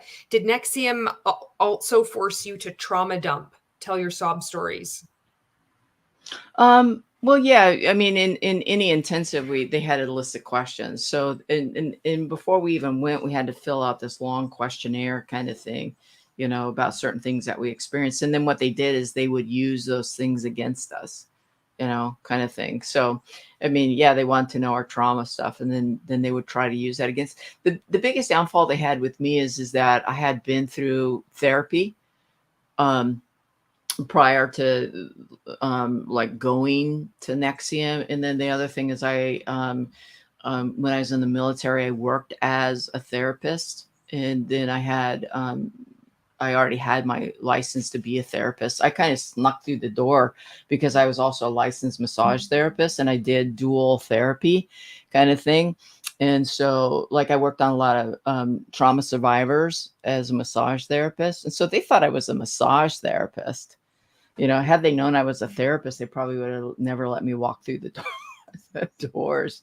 And so like, you know, and it wasn't really cultish when I first went in, you know, kind of thing. When the Brahmins came in is really when things started to change a lot, because they had a lot of money that they could really start to mess around with people. And I think that that's when Nancy Salzman really started. I mean, she was abusive before then, but not to the point that she started to be after the Brahmins came in. They started to have a lot of income to really mess around with, because before then it was like they really needed people to be worker bees and bring them in money, kind of thing. Jennifer Ryla says, is a portal like a sales territory? Is that an NXIVM term? Satellite center? What is that? Yeah, that's what a satellite center is, a center that's away from Albany. That's what and so a satellite center was a center that was away from Albany, and you were that was your own investment kind of thing. And then when you reached 100 ethos students, and ethos was kind of a class. It was part of the curriculum, the 16-day curriculum, and it was set up like kind of like a gym membership. You paid a quarterly or annual fee, and it was kind of set up like a gym membership. You could come to as many classes that were offered during the week, and then with that you got weekly coaching. And so we taught ethos, and then the other track was origins, and origins classes was a month at a time, and it was a smaller group, like no more than 6 students. And so we taught both of the training tracks of the intensive, but we just taught them on a smaller base. And then when we taught intensives, we taught a 16-day intensive periodically, and you could either take the first 5 days, the first 8 days, or all 16 days at a time at a satellite center. So, and so at my training that I went to they were looking for people that wanted to open up satellite centers. And so there were a group of us that stayed for 4 days after our training that were interested in opening up satellite centers. And that was one of the things that was on my goals list before I even went, is I was looking for a training program to offer in the Pacific Northwest to have people come to. And so NXIVM was one of the trainings that I checked out. I was checking out another program while I heard about NXIVM. And the woman whose trainings I was checking out was shutting down her training program and going to study at that time it was called Executive Success Programs. It wasn't called NXIVM. She was shutting down her program to go study with Keith and Nancy. And so she sold a bunch of us on executive success programs. So I thought if she was shutting down her program, which was really successful internationally, to go study with NXIVM, that it probably was something that I should check out. So I went and checked it out, and I really liked the program. At that time, I didn't think it was a cult. I mean, you know, I was expecting chanting and robes and incense being burned and those kinds of things. I thought it was actually a pretty good program. If people would have just stuck to the 16 days instead of all these offshoot kind of things that they were doing, and not sleeping with students and borrowing large amounts of money kind of thing. Mm-hmm. So I think it's interesting because, you know, with a lot of people talking about multi-level marketing now and like anti-MLM, this was before the internet. This was before like you'd see a post written, and there could be all different ways. It could be somebody that is using a lot of emojis, and they're like, you know, you want to get better skin, or, you know, you're struggling with postpartum, or you're losing your hair, or, you know, it could be more like into crypto, or I don't know why I said crypto like that, crypto, or like insurance, WFG, Primerica, those kinds of companies are like selling insurance. They're like, no, we're a legitimate company because you need to get insurance. But with NXIVM, it's so with like me, so with Mon 8, you don't need to be purchasing a center. You don't need to be like going to a physical spot. It's like you're like your own independent business owner. So it's interesting just to hear you describe it, because it's like it was, but it's just, it looks different, because this is a distinction people will make within multi-level marketing, that will say, but my multi-level marketing company is different, and here's why, which means it's legitimate. So it's good that I just wanted to say that. It's another soapbox thing that I have. yeah. Okay. Yeah. So yeah, it started out as an MLM. Yeah. And you know, the thing is that it didn't really need to be. The thing is that if they would have just paid people a percentage of what they sold, you know, and not had this like Proctor override and, you know, all these overrides that you had to pay, if they would have just paid people 20% kind of thing, then and if they would have taken a percentage of what they made and paid people who reached the rank of coach, if they would have paid them to come in and coach trainings, you know, the basic 16-day. So what I'm talking about, what I really liked was the basic 16-day and not all this offshoot bullshit stuff.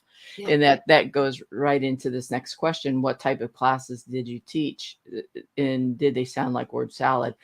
I think a lot of the more advanced classes got really crazy, you know, and it was just got into a lot of bullshit stuff where they actually really started to like really fuck with people, you know, that kind of thing. But I think the basic 16-day, you know, this where it gets into where, what is your intent in regards to what you're teaching? If your intent is to really just help people through some of their basic limitations, then I think that the basic 16-day was a pretty good training program, you know. And a lot of people that came to my training program, when I talked to them today, they said, you know, I really liked your center because you didn't have an ulterior motive. You weren't out to screw people over. You were just there to help people through their stuff. You know, like I'm doing this July, I'm going to Alaska to do a friend of mine's daughter's wedding. She came to my training. Her son, who was having some issues, came to my training center. Her son now is at the second highest level he can get in the Coast Guard. And she says, you know, a lot of the reasons he was able to achieve that is because you straightened his ass out when he came to your program, you know, and all he did was take the basic 16-day program, you know. And she said, I loved coming to your training center, but I went to Albany and worked. Because she reached the rank of coach. She said, I went to Albany and worked a training back there. She said, I hated it back there. It was so cultish, you know, kind of thing. And she didn't stay in NXIVM as long as I did. And she said, I hated it back there. Everybody was like miserable and, blah, blah, blah and stuff. And stuff. And she said, but, I love what you did at your center, and she said, you treated people fairly, you treated them with respect. And, but that's all I did was I taught the 16-day training. And I didn't push people into taking more trainings than they wanted to take. I didn't. And when people would say, I'm going to Albany, my heart would jump up into my throat. And I would pull them in my back room, one of the back training rooms. And I would say, look, this is what's going to happen when you go back to Albany. One, they're going to try to recruit you to move back there. And if the woman was fit into Keith's profile, I would say, you fit into his sexual profile. And, don't be alarmed if you're, they try to like get you to want to date him and stuff like that. And he's not monogamous. I'm going to just let you know. And I would say, if you want to tell them what I've told you, you can, because I'm not going to ask you to keep a secret, but just know I'm going to get phone calls and they're going to kick my ass around the block a couple of times because that's what they do, but I'm not going to ask you to keep it a secret because keeping secrets in NXIVM was a bad thing, but I'm just going to warn you, and they're going to promise you the moon if you move back there, but the moon's never going to happen because I've seen people move back there from all over the world and the moon doesn't never happen.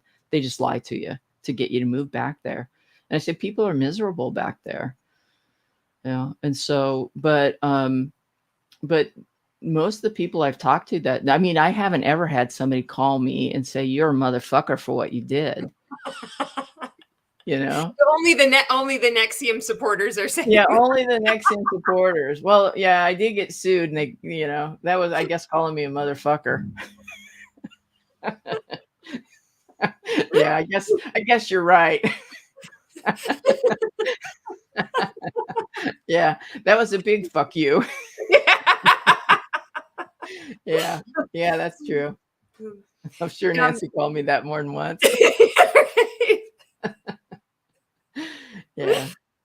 This is something from Monica. It says it's like is like rank makers. There is so many classes you can teach before you run out of ideas and start repeating yourself. It's never ending classes. There is no graduation or sense of completion. Did you notice that within NXIVM that the courses, they just were like the same? There was material, like you said, the offshoots, that it was just recycled material over and over again, or was that even a thing? Yeah, I don't really know if they kind of ran out of ideas kind of thing, because Keith's a pretty smart guy when it comes to shit like that. And so is Nancy. But, I wasn't around long enough to take a lot of their advanced courses. But I think that because he's so methodical and so Machiavellian kind of thing, he had a long-term plan, and he's like, what do I need to do next to set this up? And I think his master plan was just to enslave women into not being able to leave, and with DOS, he just got to the point to where he really had he had them set up to where they felt like they couldn't leave with the collateral. Well, let's call it what it was. It wasn't collateral. It was really blackmail. Yeah. With the blackmail. So, but in the end, he got what he deserved. His ass is in prison. Well, now he's in the shoe in prison. So, but, I think when he's finally runs out of options, my hope is that they'll put him in either, it's called a CMU, which is kind of like the prison in Colorado, where they're constantly, locked away. But the CMU is where he is the next step up to where, he's kind of in solitary confinement, where he is now in Arizona. He's in solitary confinement because he's just acted out so much and broke so many rules. And he's not so much, he's a danger to other prisoners, not physically, but emotionally, he's a danger to other prisoners. So not abusing them emotionally, but I think he plants ideas of how to be a bad prisoner. Master manipulator. Okay, we'll go back on here. This is good. Thank you for answering all the, having a conversation with people asking questions, because this is great. I know everybody's really like, yes, you know. Okay, this is now from the FTC site again. You may even have to buy products before you're eligible to be paid or get certain bonuses. You may also have to pay repeated fees for other items like training sessions or expensive marketing materials. In addition, the company may say you can earn lavish rewards like prizes, bonuses, exotic vacations, and luxury cars. However, it often turns out that you have to meet certain product purchase, recruitment, training, or other goals to qualify for the rewards, and only a handful of distributors ever qualify. This is like different for NXIVM versus what now. Is there anything in there that's similar? No, we didn't have any of that. No, we didn't have any of that kind of stuff. No. Well, you had to be a VIP to get into certain things. Like, you know, I wasn't like, I wasn't, you know, I wasn't one of those VIPs. Like they had a training on, well, this was after I left, but they had a training on, the guy from Virgin Islands, Virgin Airlines. What's his name? Oh yeah, that guy. He's got what the hell is that guy? Somebody's gonna write his name. The Virgin Records. Is it Richard something? Richard Branson. Yeah. Richard Branson. Sir Richard Branson. They had a party on his island. It was a training. Excuse me. It was a training.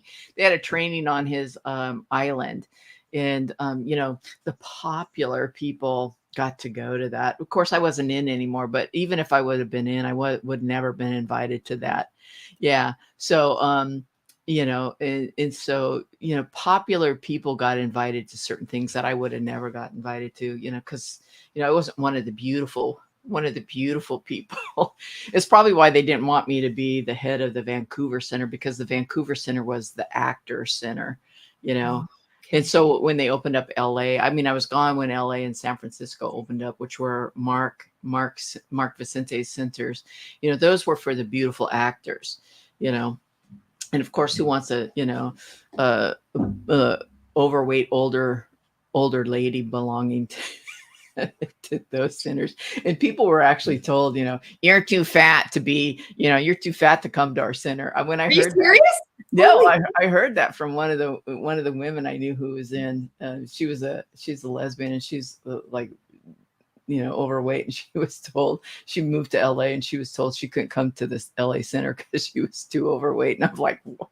They told you that? And she said yes. And I'm like, oh my God. I said, I can't believe that. And it was like, it was her breach because she was too overweight. And I'm like, oh my God, I can't believe they said that to you.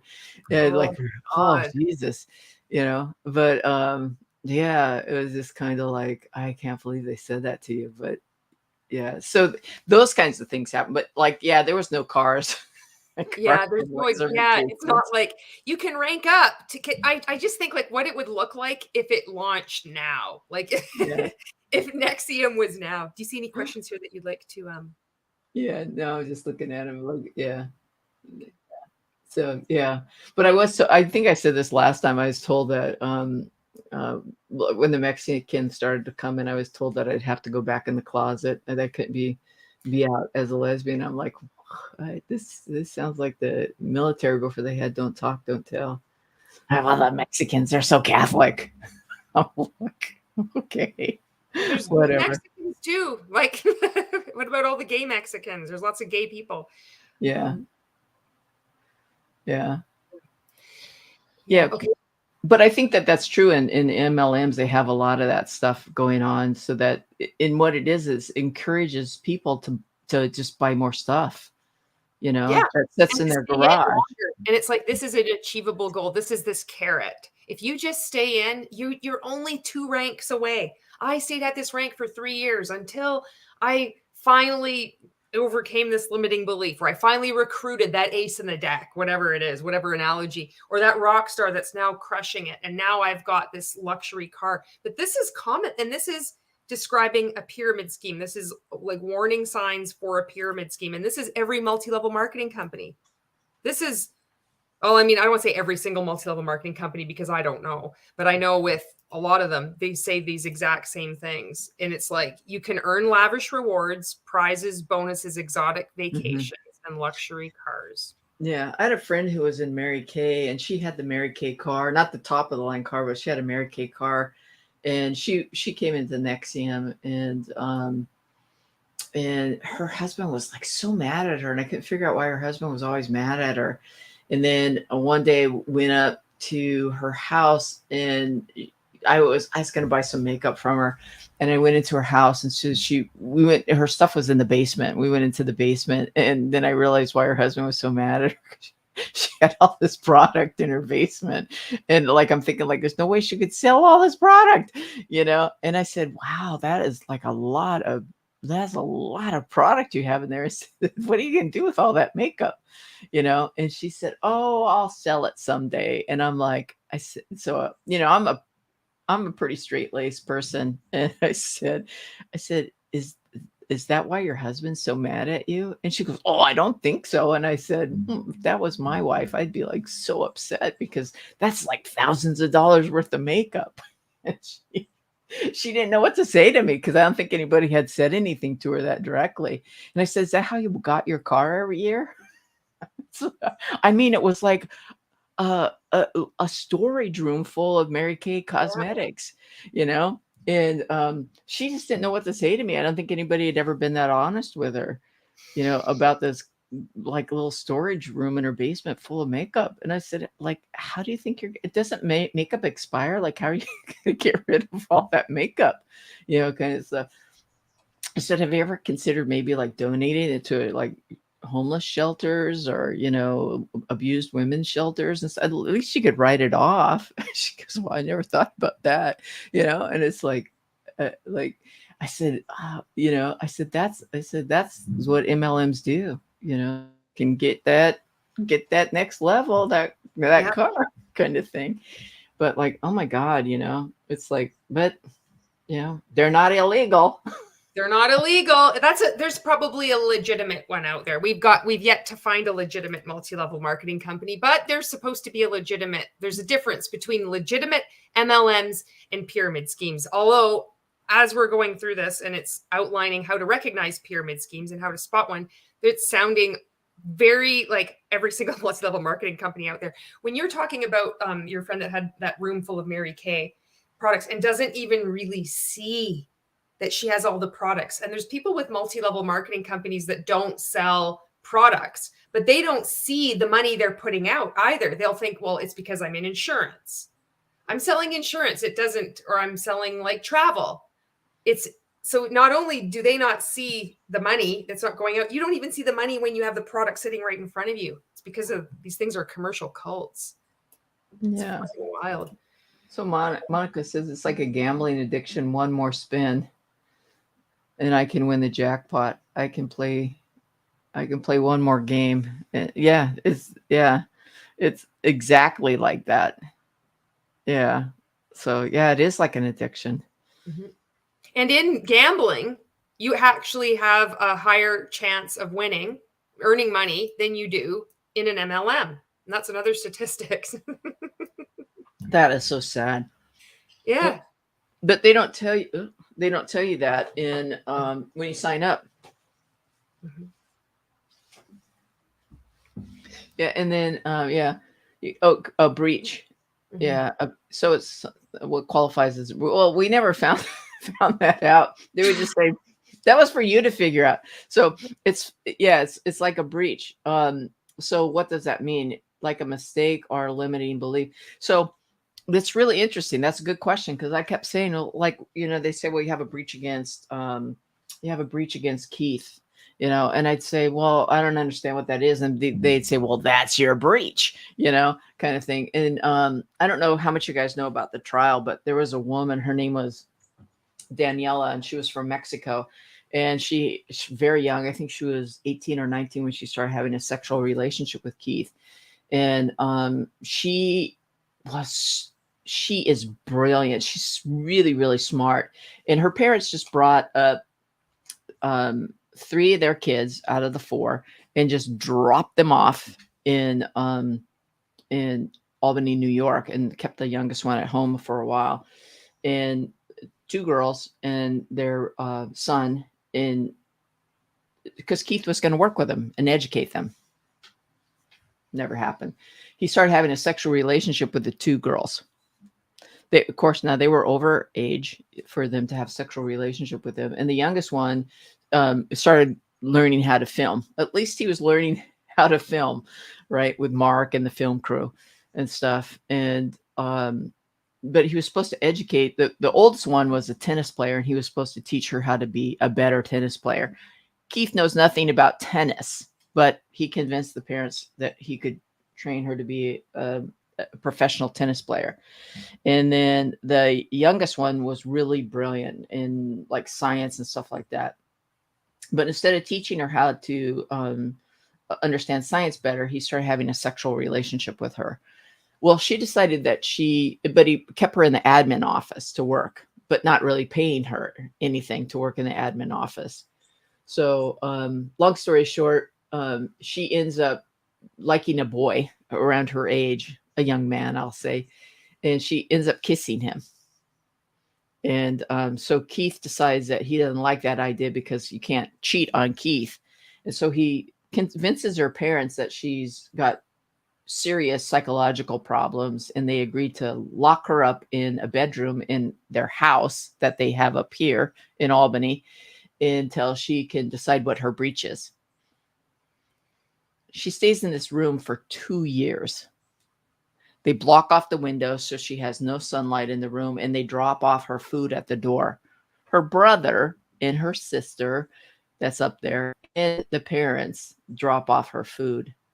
And then Lauren Salzman, Nancy's daughter, is supposed to work with her, but she doesn't show up very often to work with her on what her breach is. 2 years. They take away her papers, her passport and her visa papers, everything, so she can't leave. The door's not locked, but she can't leave. She has no way of getting anywhere. No money, no nothing. They do that. So this ends up in the court case. You know, one that he's having a sexual relationship with her, and then they hold her hostage in this room because she doesn't really, she writes every day all of this stuff about what her breach is, you know, and tries to apologize to Keith about kissing this boy, well, young man, you know. Nothing is acceptable to him. Nothing. Because there's no way she could ever go back to him because she's already cheated on him. Fuck, I remember watching that in The Vow, and the way they have it, like the dark, it's like a cartoony drawing. It's like all black room, and it's just like, what the hell, day in, day out. And she's like questioning her sanity. Like, I mean, yeah, finally yeah, well, even in The Vow, they just make it look like she just one day opened up the door and walked out. Yeah, they do.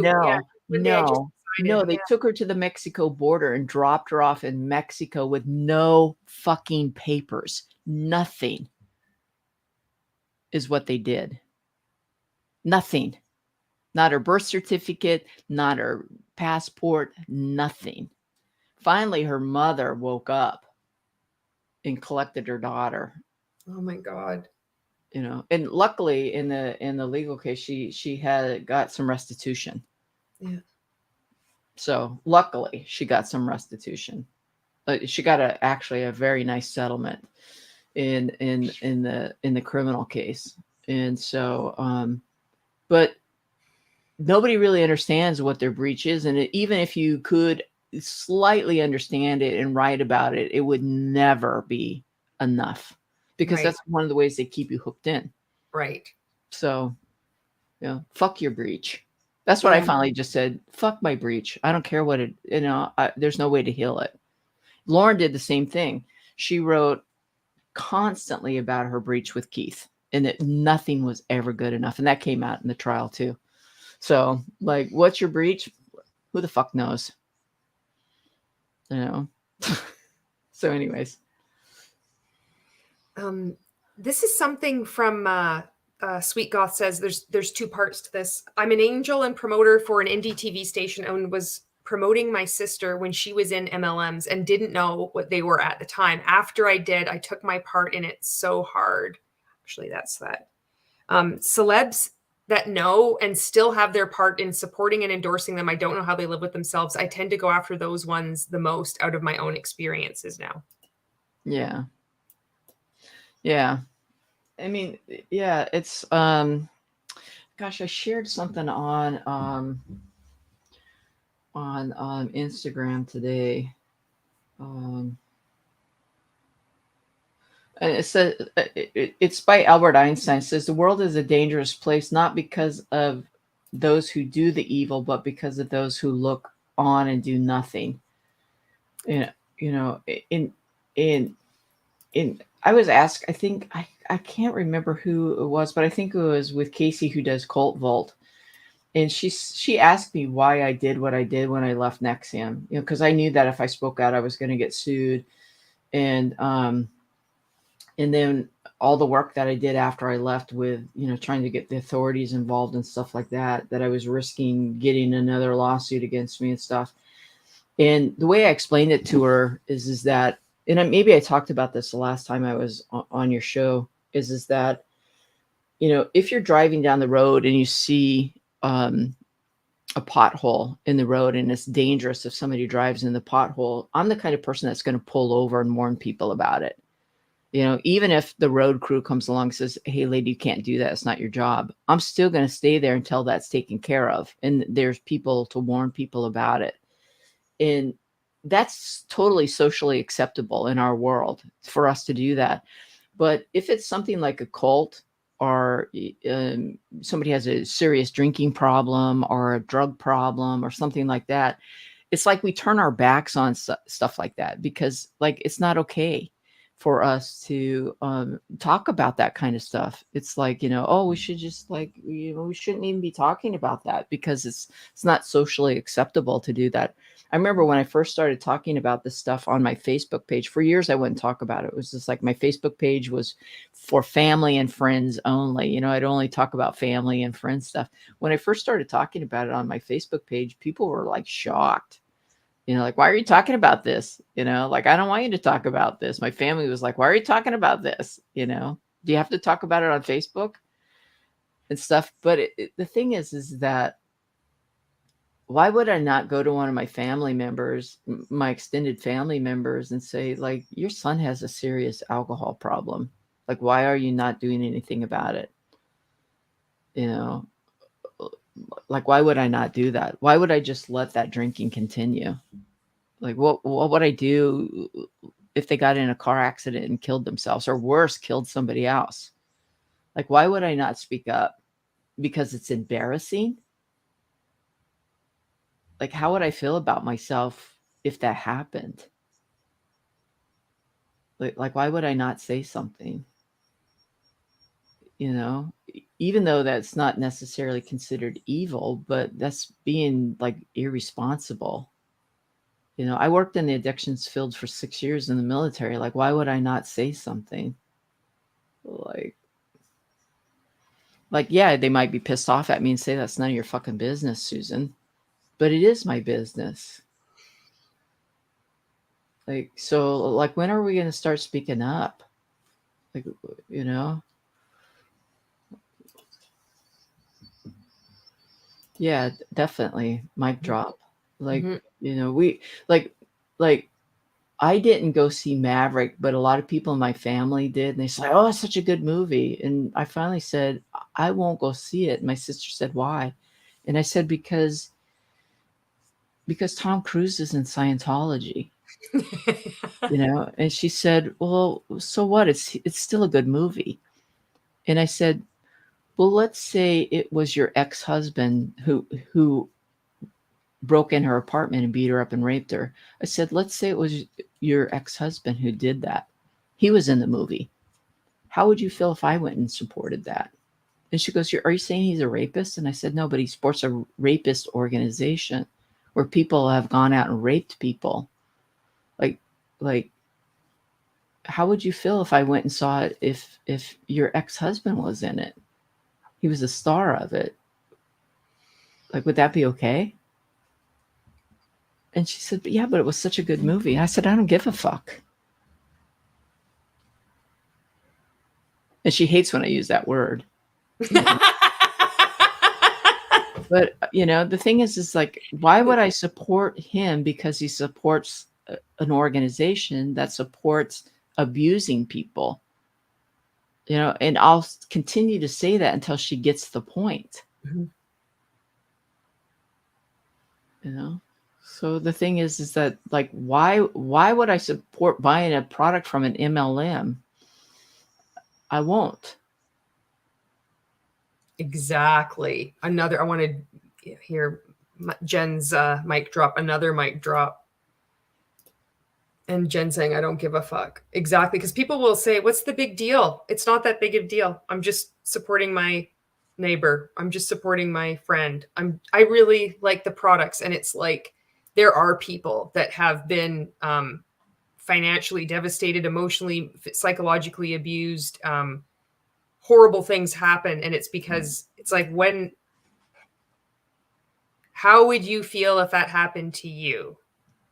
But it's weird because even if somebody is outside of a multi-level marketing company, and by I mean outside, they're not a rep, but even if they're just a customer and they don't understand the danger of just making a purchase, what's the big deal? They're already affected by this cult psychology. Because it's the same thing. Like all these stories of people getting horribly fucked over, where the shame of admitting what they've been a part of. Some people, they still think it's just their fault. People are starting to feel more comfortable, like listening to podcasts, watching videos like this, reading books, realizing that what they've been a part of, they're not alone. All these feelings of like self-loathing and like gaslighting themselves, it's like they're starting to heal, starting to come forward. And it's like someone says, but I really like the shampoo. It's like, are you fucking kidding me? Yeah. So, I mean, that's just kind of where I stand with stuff like that. It's like, I don't care if it comes from a virgin sheep, it was like, I'll find a shampoo somewhere else, So the thing is that I can't,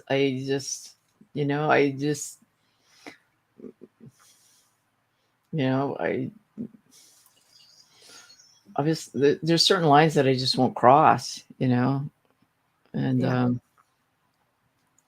yeah. There's something to it. It's like I've heard this expression where they say ignorance isn't an excuse. Ignorance is an excuse. It's when you don't know, you can't know. There's like, you can't blame someone for not knowing something. It's like when you know, then you do something. You can make it right, or you can choose differently.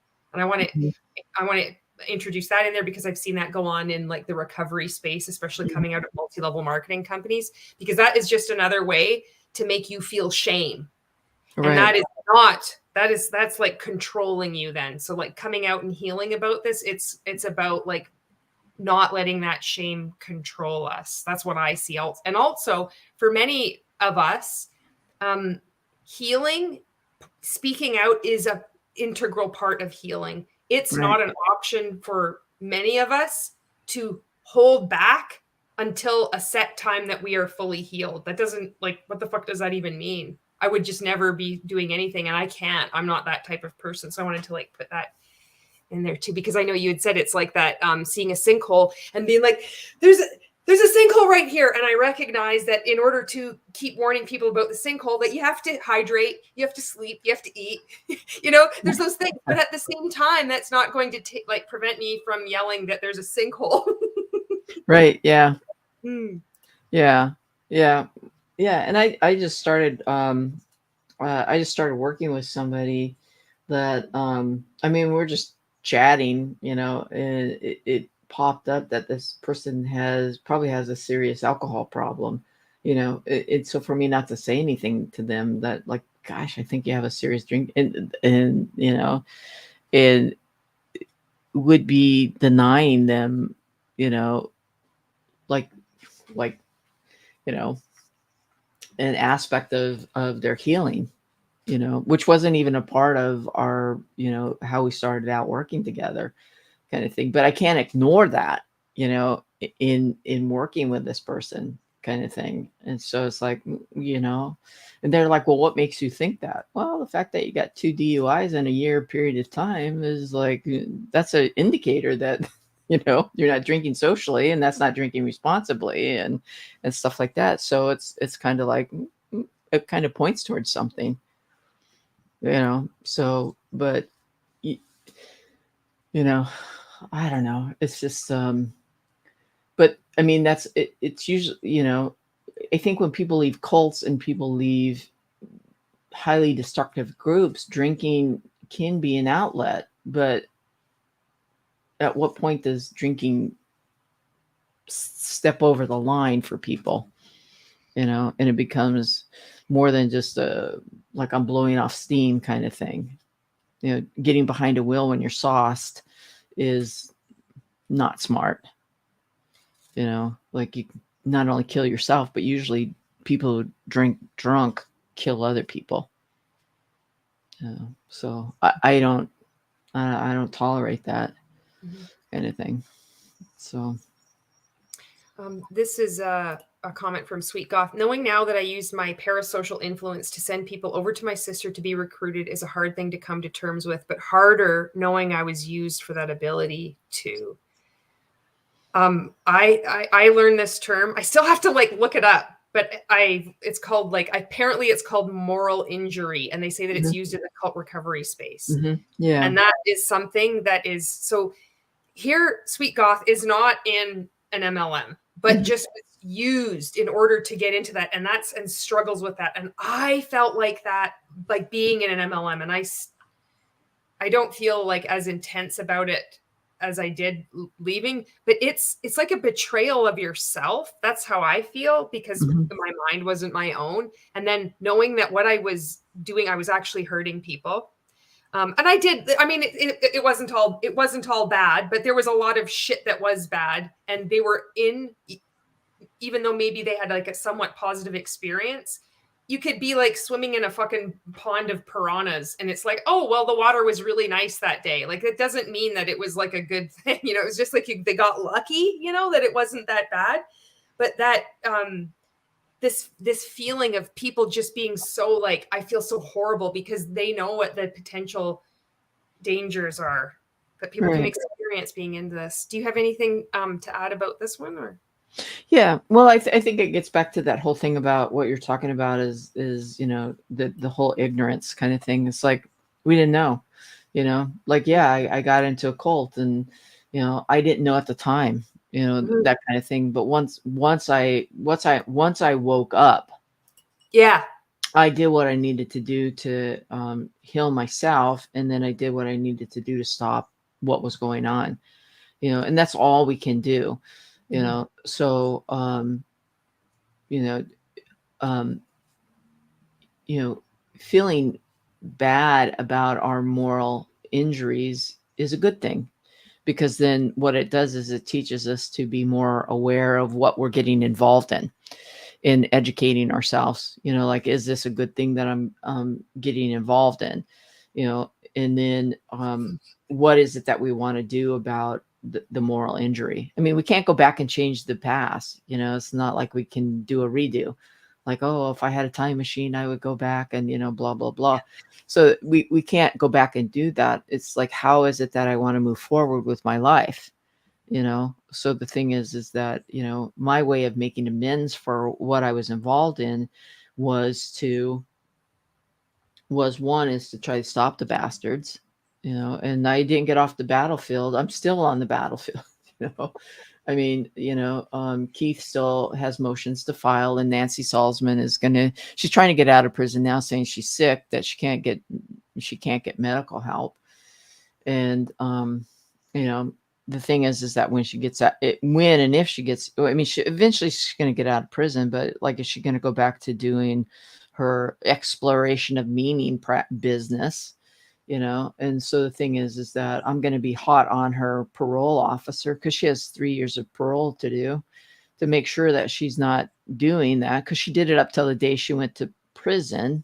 the day before she went to prison, and she was court ordered to not do that business. You know, and she did it anyway. And she did it anyways, and you know, have pretty good information that she had more cash than she had in her house, and that she hid that cash. And I have an idea of where she hid that cash by pretty good authority. And so the thing is that how do we get the government to know where that cash is? So if you're watching and you hid that cash for her, the government's going to find out about that. So, you know, and so, you know, and then the other thing is I'm working with cult, you know, people that have left cults, and helping them. And I do that free. And so, because I don't need the money, and I wouldn't take the money even if I did, I would give it to things like the Knowledge Center and other organizations, because that's just a part of giving back to what I did. And so that's one way that you can do, you know, help to make up for that. There's organizations where people who have left organizations that, you know, need therapy and stuff like that, you can give to the Knowledge Center or something like that. You can give to them. And I work for the Knowledge Center, and I do it for free.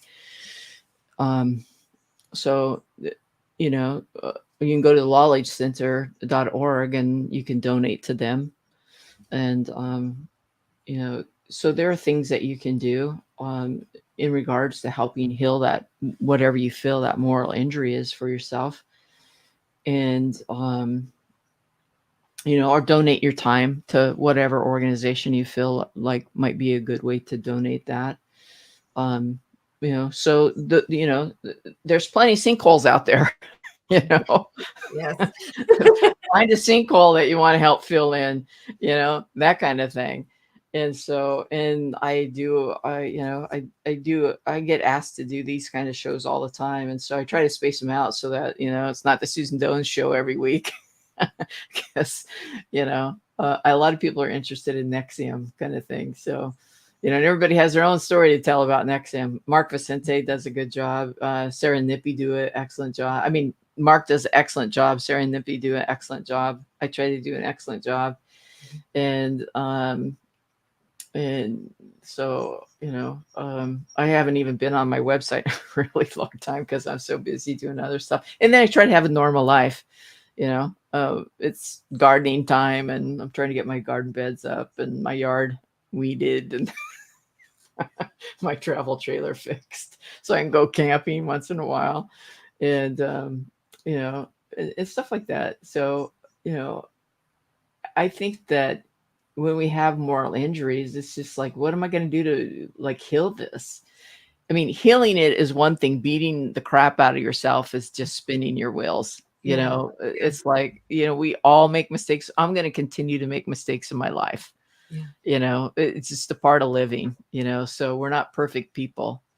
So, you know, it's just looking for something that you can do to, like, there's another project out there. It's called a Freedom Train. And I haven't given to that yet. I've done a couple of board. I'm not on their board, but I've done a couple of board calls with them just to give some suggestions. She's a woman who is a NXIVM, and it's I haven't done a lot with them yet, but it's one of the organizations I'm looking at.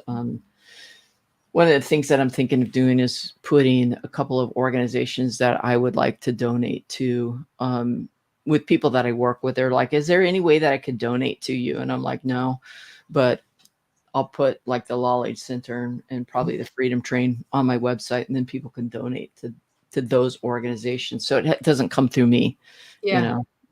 you know, I don't have to touch the money. Yeah. People can donate through those things. So that's my suggestion is that those are ways to help. You know, you have to find your own path in regards to that, but. Monica says, all you can do is heal and not let that happen again. Yep. Yeah. I find like when I'm seeing words or hearing people say certain things, I don't want to join anything. I don't like, transformation is one. A phrase, does that make sense? Like it just screams multi-level marketing. And then I think I'll see things that maybe aren't there. And then I'm like, oh no, I'm gaslighting myself. Am I reading too much into this? You know, in like different social situations, which I really restrict, but I'm just like, but then I do see at the same time, I have added insight as to what's going on because I have this experience by being in these high control groups. And I can see the same narcissistic-ish, I don't want to diagnose it, but using it as an adjective, behavior playing out. And I'm right, but sometimes I'm wrong and it's still really confusing. Yeah, but it's not uncommon to become a double, triple dipper. You know, people have done that. So, you know, so yeah, I don't want to join anything. I'm like, no. Yeah. No. I'm that way too. Like I won't even join a bowling league because they wear the same colored shirts. You know, that's my big joke kind of thing. And here, Sweet Goth says, dear celebs, stop hurting the fans that put you where you are. When they buy your tickets for a show or movie, appreciate them for that. They want to see their heroes and they deserve better. Yeah. Yeah, definitely. Okay, I will go back onto here. So this is, we are pushing into the 2-hour mark and I want to respect your time. So if you wanted to, would you like to keep going for a little bit? Or I can go for a little bit more. Yeah. Okay. Sounds good.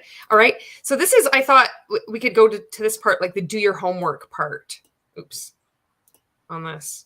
So there's a, this one says, research the company. Search online for the name of the company and words like review, scam, or complaint. And I want to just break this sucker down. Look for words like review, scam, or complaint. When we're in multi-level marketing, we are discouraged from doing this. We are told that anybody can write a negative review on the internet. It's just filled with haters and people that were unsuccessful. They weren't consistent. They have a broke mindset. They're losers. And this is from the FTC telling you to do your homework, to research your company. This is to help you avoid pyramid schemes. So if you are, going to sign up for a company or somebody is actively discouraging you, they're telling you, look for a review, scam, or complaint. Did you have anything you wanted to add on to that? Or no? I think that's really good. Yeah, NXIVM did that. Like we weren't supposed to read the newspapers. They were a negative article. And like one website was Rick Rossi's a cult deprogrammer. Oh, yeah. So we weren't supposed to go to his website, but I eventually did. And that's where I started getting a lot of information. So, yeah, but I think it's good to be informed. It's funny because NXIVM used to teach, like, try to get as much accurate information to make an informed decision. But then when you would do that, then you get yelled at.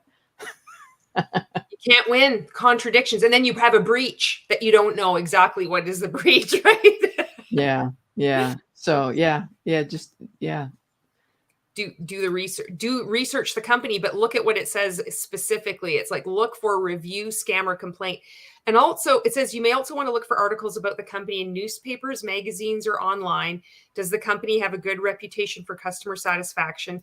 And this one says a lack of complaints doesn't guarantee that a company is legitimate, but complaints can alert you to possible problems. One thing that we were coached in Rank Makers was, if you're a new multi-level marketing company, because they sprout up all the time, as soon as you're not flying under the radar and you start getting hate and negative reviews, congratulations. That means you're playing bigger. His whole pitch that he has done to so many different multi-level marketing companies, and like this has been just, they all say the same thing, and he learned it from other people too, I'm sure, was that when you start getting hate, that means you're growing. He equates hate, which is negativity, or criticism, like Stephen Hassan says, anything that is legitimate can bear scrutiny. Any scrutiny, any criticism, anybody saying, I'm concerned about you, your behavior's changed, you're spending so much money, you're not tracking your expenses, that is deemed hate, and it's celebrated.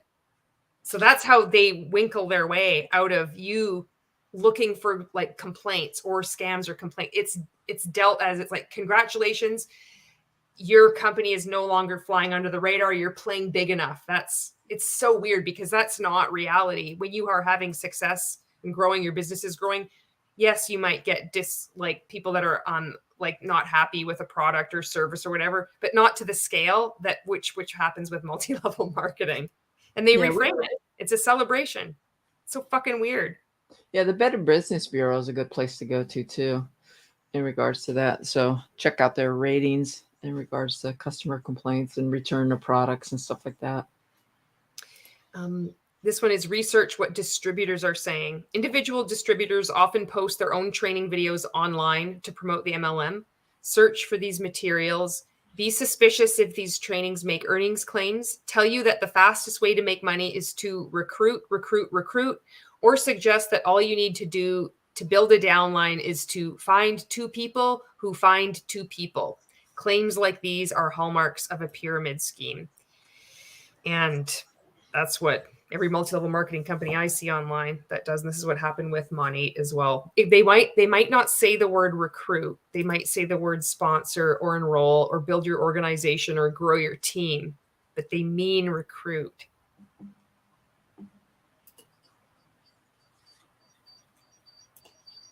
Next one here is consider the products. MLM companies may sell quality items at competitive prices, but some offer goods that are overpriced, have questionable benefits, or are downright unsafe to use. For example, be very skeptical about health products advertised as having miracle ingredients or guaranteed results. Amare, I'm talking to you, Amare, with your happy juice and like talking about getting sober and curing addictions to opioids and getting off your ADHD medicine. Amare, multi-level marketing company, this is for you. Those claims are generally false or at least unproven, and at worst, the products could be dangerous. With these false health claims, it's so dangerous. Do you have anything to add about that one? Like anything? No? Yeah. Well, I think when NXIVM first came out, they had some like health claims in regards to that kind of thing. So yeah, it helped me with my shin splints. Like how could... with your shin? Is that right? That's such an testimonial. Yeah. Can you imagine now? There'd be like somebody posting, they'd make a picture on Canva or an Instagram reel. It's like, NXIVM help me with my shin splints. Yeah, like how can a self-help group help you with your shin splints when you run? It's just like, oh my God. Like, really? That's so awesome. Yeah. Okay. All right, this next one here. Understand the costs. Many MLMs make you buy training or marketing materials or pay for seminars or building your business. You may need to book travel and pay for hotels and meals. Make sure you know what you must pay for and how much it will cost over time. If the company says some of these things, like periodic product purchases or training, are optional, find out if you'll become ineligible for bonuses or rewards if you opt out of them.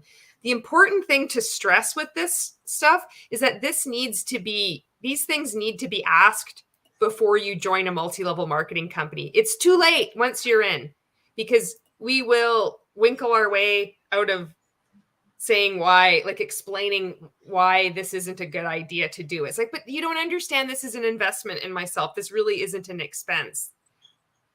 You have to go to these events. Like you are coerced to go to these events if you want to build your business. You're shamed by your community of like-minded people.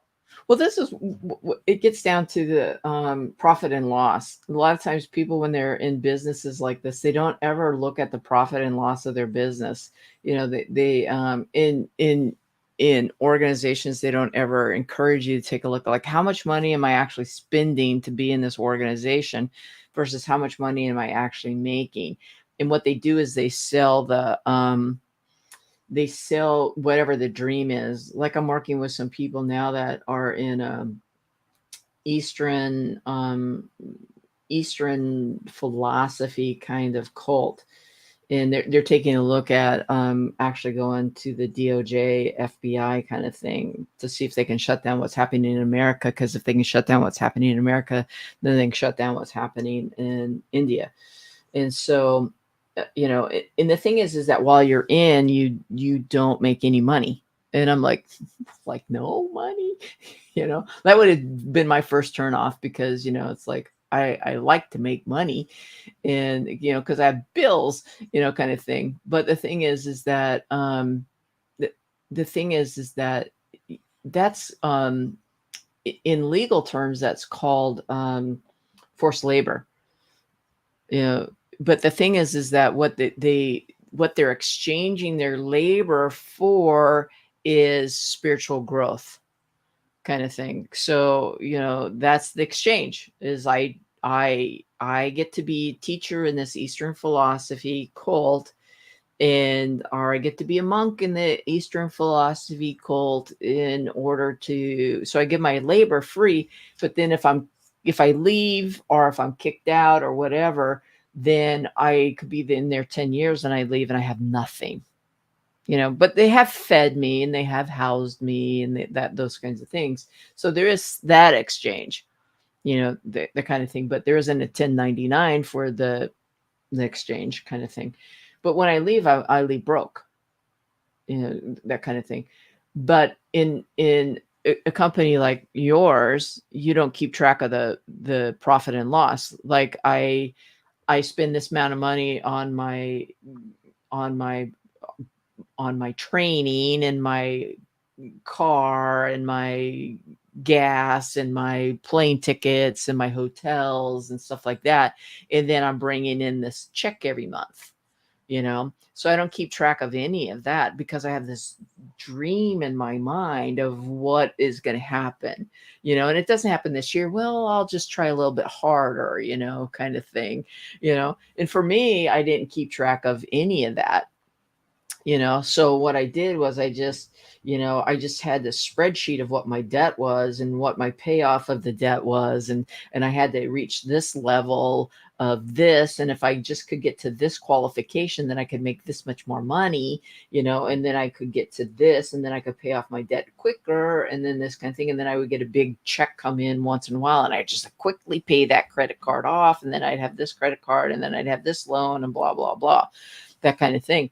But I never really took a look at like, oh my God, I'm just like, I keep getting farther and farther and farther in debt. And then when I would talk about my debt, people would be like, well, they would either love bomb me or they would just beat the shit out of me. Oh, it's your breach. And that's why you can't blah, blah, blah. And if you just work on your breach, that kind of thing.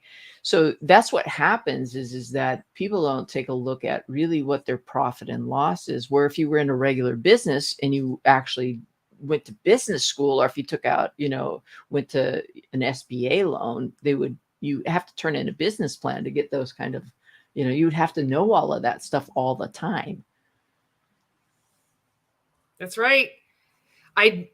I didn't do any of this stuff. And I know like when in that coaching group I was in, Rank Makers, somebody asked a question. It's like, they had a business. They did a profit and loss for their business. They did a profit and loss for their multi-level marketing business. And they found out they had lost, I don't know, it was like $3,000 or $5,000 or something like that. And when they asked like the coaches in the group, they were told, ignore that. This is an investment in yourself. Don't look at it like a loss. Like, when you're in, it's too late. Well, I mean, it's never too late because I mean, you can wake up, the cracks can start to show, but. Right. But the thing is that when you look at the FTC, if you go to the whole website and you look at the questions above that we're not going to have time to get to, but you look at like what makes an MLM legal, and then you get to this bottom part where what makes it a scam. The thing with the FTC is that what makes it legal is that they talk about all of that stuff, but your upline doesn't ever sit down and talk to you about like, well, let's take a look at what makes a business legal. It should be all of those things included. Like your upline doesn't sit down and talk to you about like, this is really what we should sit down and help you learn about is like, a profit and loss and those kinds of, they're not helping you with a good business plan.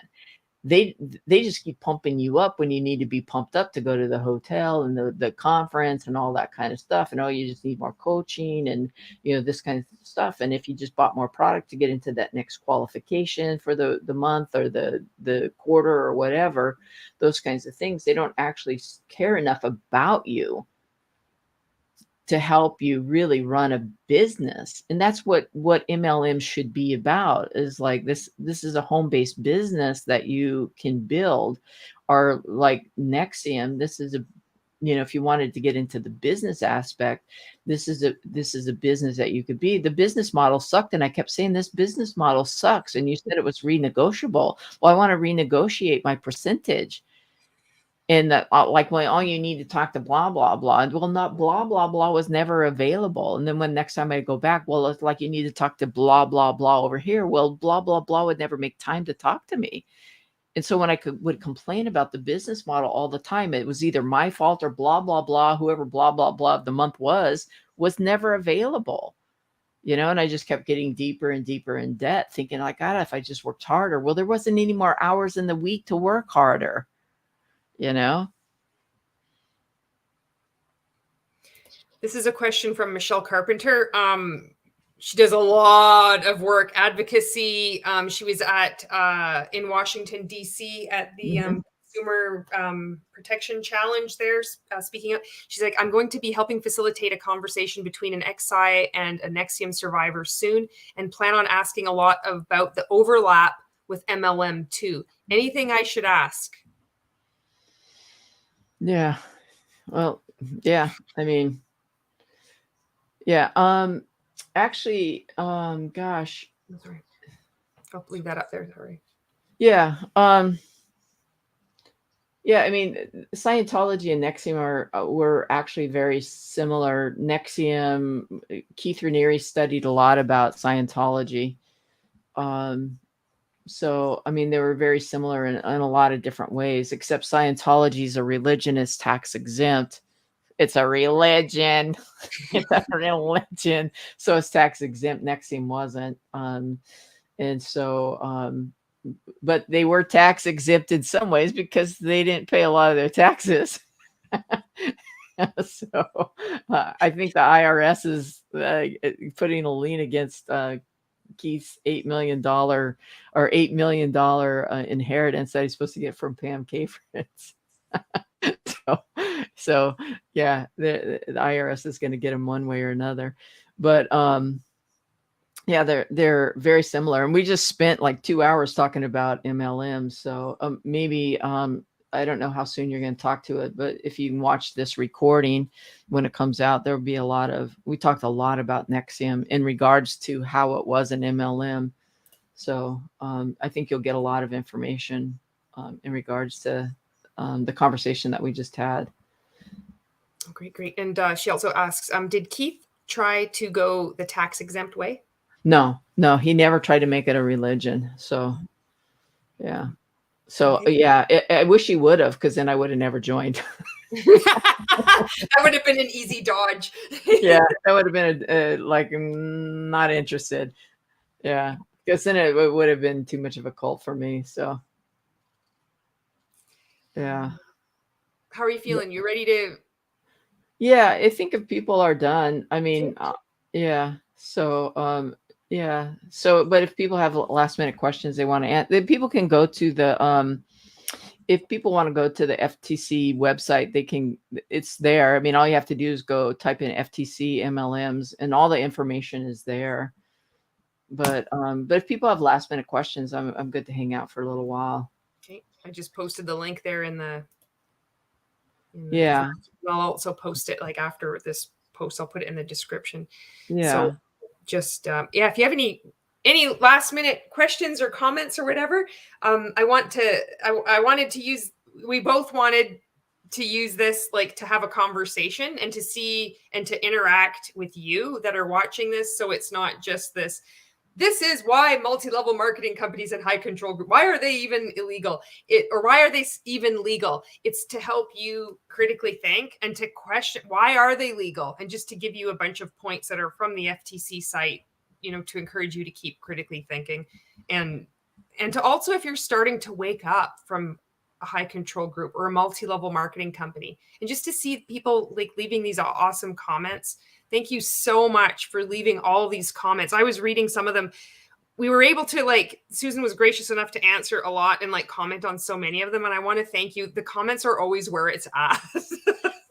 Right. And then if Julie, if you want to put my website up there, it's my name. It's just my name, susandones.com. And if people want to reach out to me, you can reach out to me through my website. there's a little thing that says, do you have any questions? When it pops up on when my website comes up, and then you can just reach out to me through that little, do you have any questions kind of thing. And yeah, and so you can reach out to me through there. And then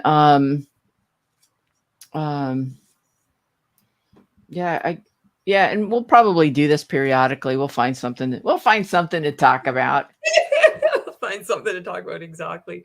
All right. And I wanted to mention too, there was one of the in our first conversation that we had mentioned oh, we could do this Zoom and we could add these people that were specifically from this chat into this. And it never manifested. It never happened. And I was like too overwhelmed by the idea of trying to like figure out a way for that to work. And so that's why it didn't happen. So I just want to be like completely transparent. It never happened. So yeah, but we could still do that. Yeah. We could do that and do it with the people that, commented. It's like the organizing of it is like, I didn't know how to do it. And I didn't want to like, filter people and like have them reach out to me on Instagram. And I was just too daunted by it. So I don't know. Yeah. Well, yeah, we could just set up a time, and then I don't have any idea how many people are actually on because I don't have that information. It shows 19 people watching, 21 people watching live right now. Yeah. Yeah. So what we could do is just invite those 19 people. We could set up a time, and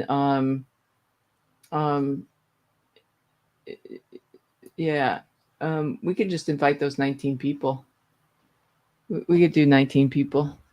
Could do 19 people. So I don't know how to do that, like via this, because some people I don't know, like I'm not connected with on Instagram or whatever. That's where I'm like, I have no idea how well, this is how we could do it, is if you're interested in doing to do a Zoom chat, why don't you reach out to me through my website if you want to do a Zoom, and then we can set up a Zoom chat where we can all just be on Zoom together. And then that way it's not typing stuff through that. And then what you would be interested in talking about. So just reach out to me through my website, and then what your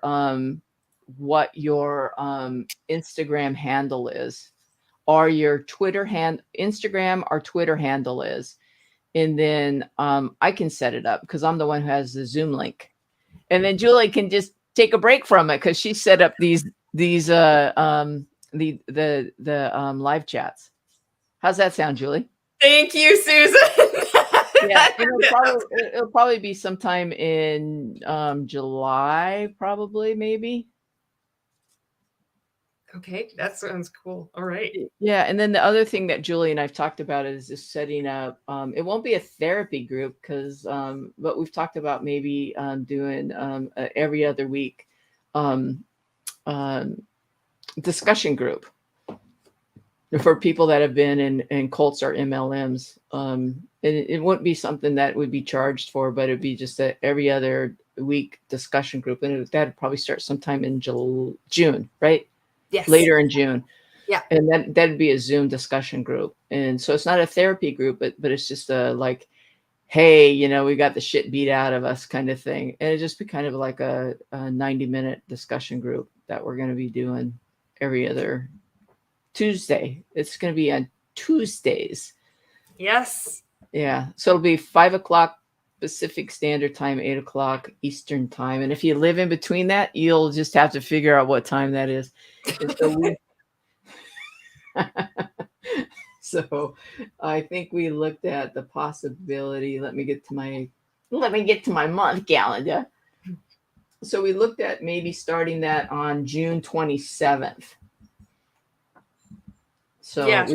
Were we going to do June 13th or just June 27th? Oh, yeah, no. Okay. Yeah, the 13th, June 13th, starting that. And so we looked at maybe taking 10 people. So if you reach out to me on the website and you're interested in getting into that, then you can say, hey, I'm interested in the Zoom discussion group or I'm interested in the Zoom live chat. So discussion group, live chat. All right. And I might not get to you right away because I've got a busy time. So actually in July. Oh, I'm so busy in July. Maybe it'd be August that we do the live chat because I have a vacation planned in July. God forbid I go on vacation and then I'm going to Alaska to do that wedding. And then I have 2 vacations in July. Nice. God forbid. God forbid that Susan takes a vacation. But yeah. But hey, it's been great being with all of you guys. But I really look forward to a live chat. That'd be fun. I mean, a live chat where we can all just like chat. Yeah, hang out. Thank you so much for like taking care of that organizing part because I'm like, there's no way. There's no fucking way. I'm like, oh no. Well, this I can do. That other, I'm like, no. Underwhelm yourself, lady. Okay. So, it'd be great to like throw a question out there and other people can answer it too. Besides just you and I. Yeah. And I like the I've participated in a couple of like just listening and talking with other people. And I found it really helpful. Yeah. And I wanted, that's another way I want to give back. So that's, yeah. And Tanya says, we love you, Susan. I love you guys. Show. Yeah. But yeah. I think for all of us to just share our experience, strength, and hope. I know that sounds a little 12-steppy, but I think that doing that is very healing in itself. So but yeah, I think that'd be fun instead of just us doing that. Yeah. Let's talk about our sinkholes. Yeah, that's right. I want to hear your single. Erica. So Erica, you were on the last one. Hello. And Susan is going to like be organizing this. So if you would like to participate in that live discussion, you can send her, go onto her website, and I'm going to have it posted in the description. And I had it posted up here earlier too. SusanDones.com, and you can send her a message and say, I'd like to participate in the live, live Zoom that we're going to do in probably August. And then also we're going to be doing, like taking like 10 people in and just doing like, it's not therapy. And there's no payment. There's no payment being made, and you can donate if you want to another foundation, there's no payment and and it's not therapy. So, and we're going to do that like on June 13th.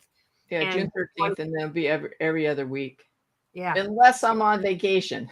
Unless she's on vacation. Exactly. So if you wanted to participate in that, you could reach out to Susan via her website too.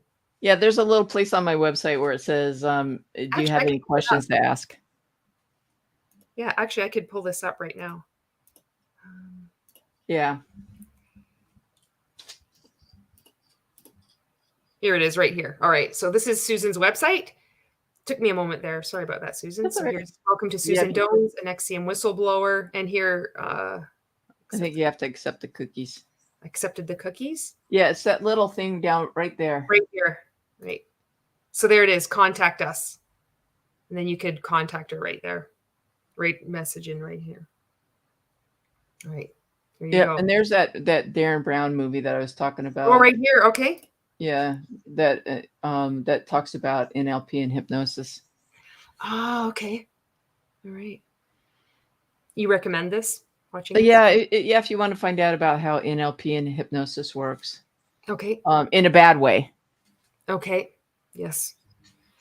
There's people that have been participating in multi-level marketing that get trained NLP, and then they're posting about that. They're like, I'm also an NLP like certified thing. I'm like, oh my God. Well, it's kind of like that knife in the hand of a surgeon is a positive thing, but a knife in the hand of a murderer is a bad thing. So a knife in the hand of a psychopath that's running an MLM is not so good.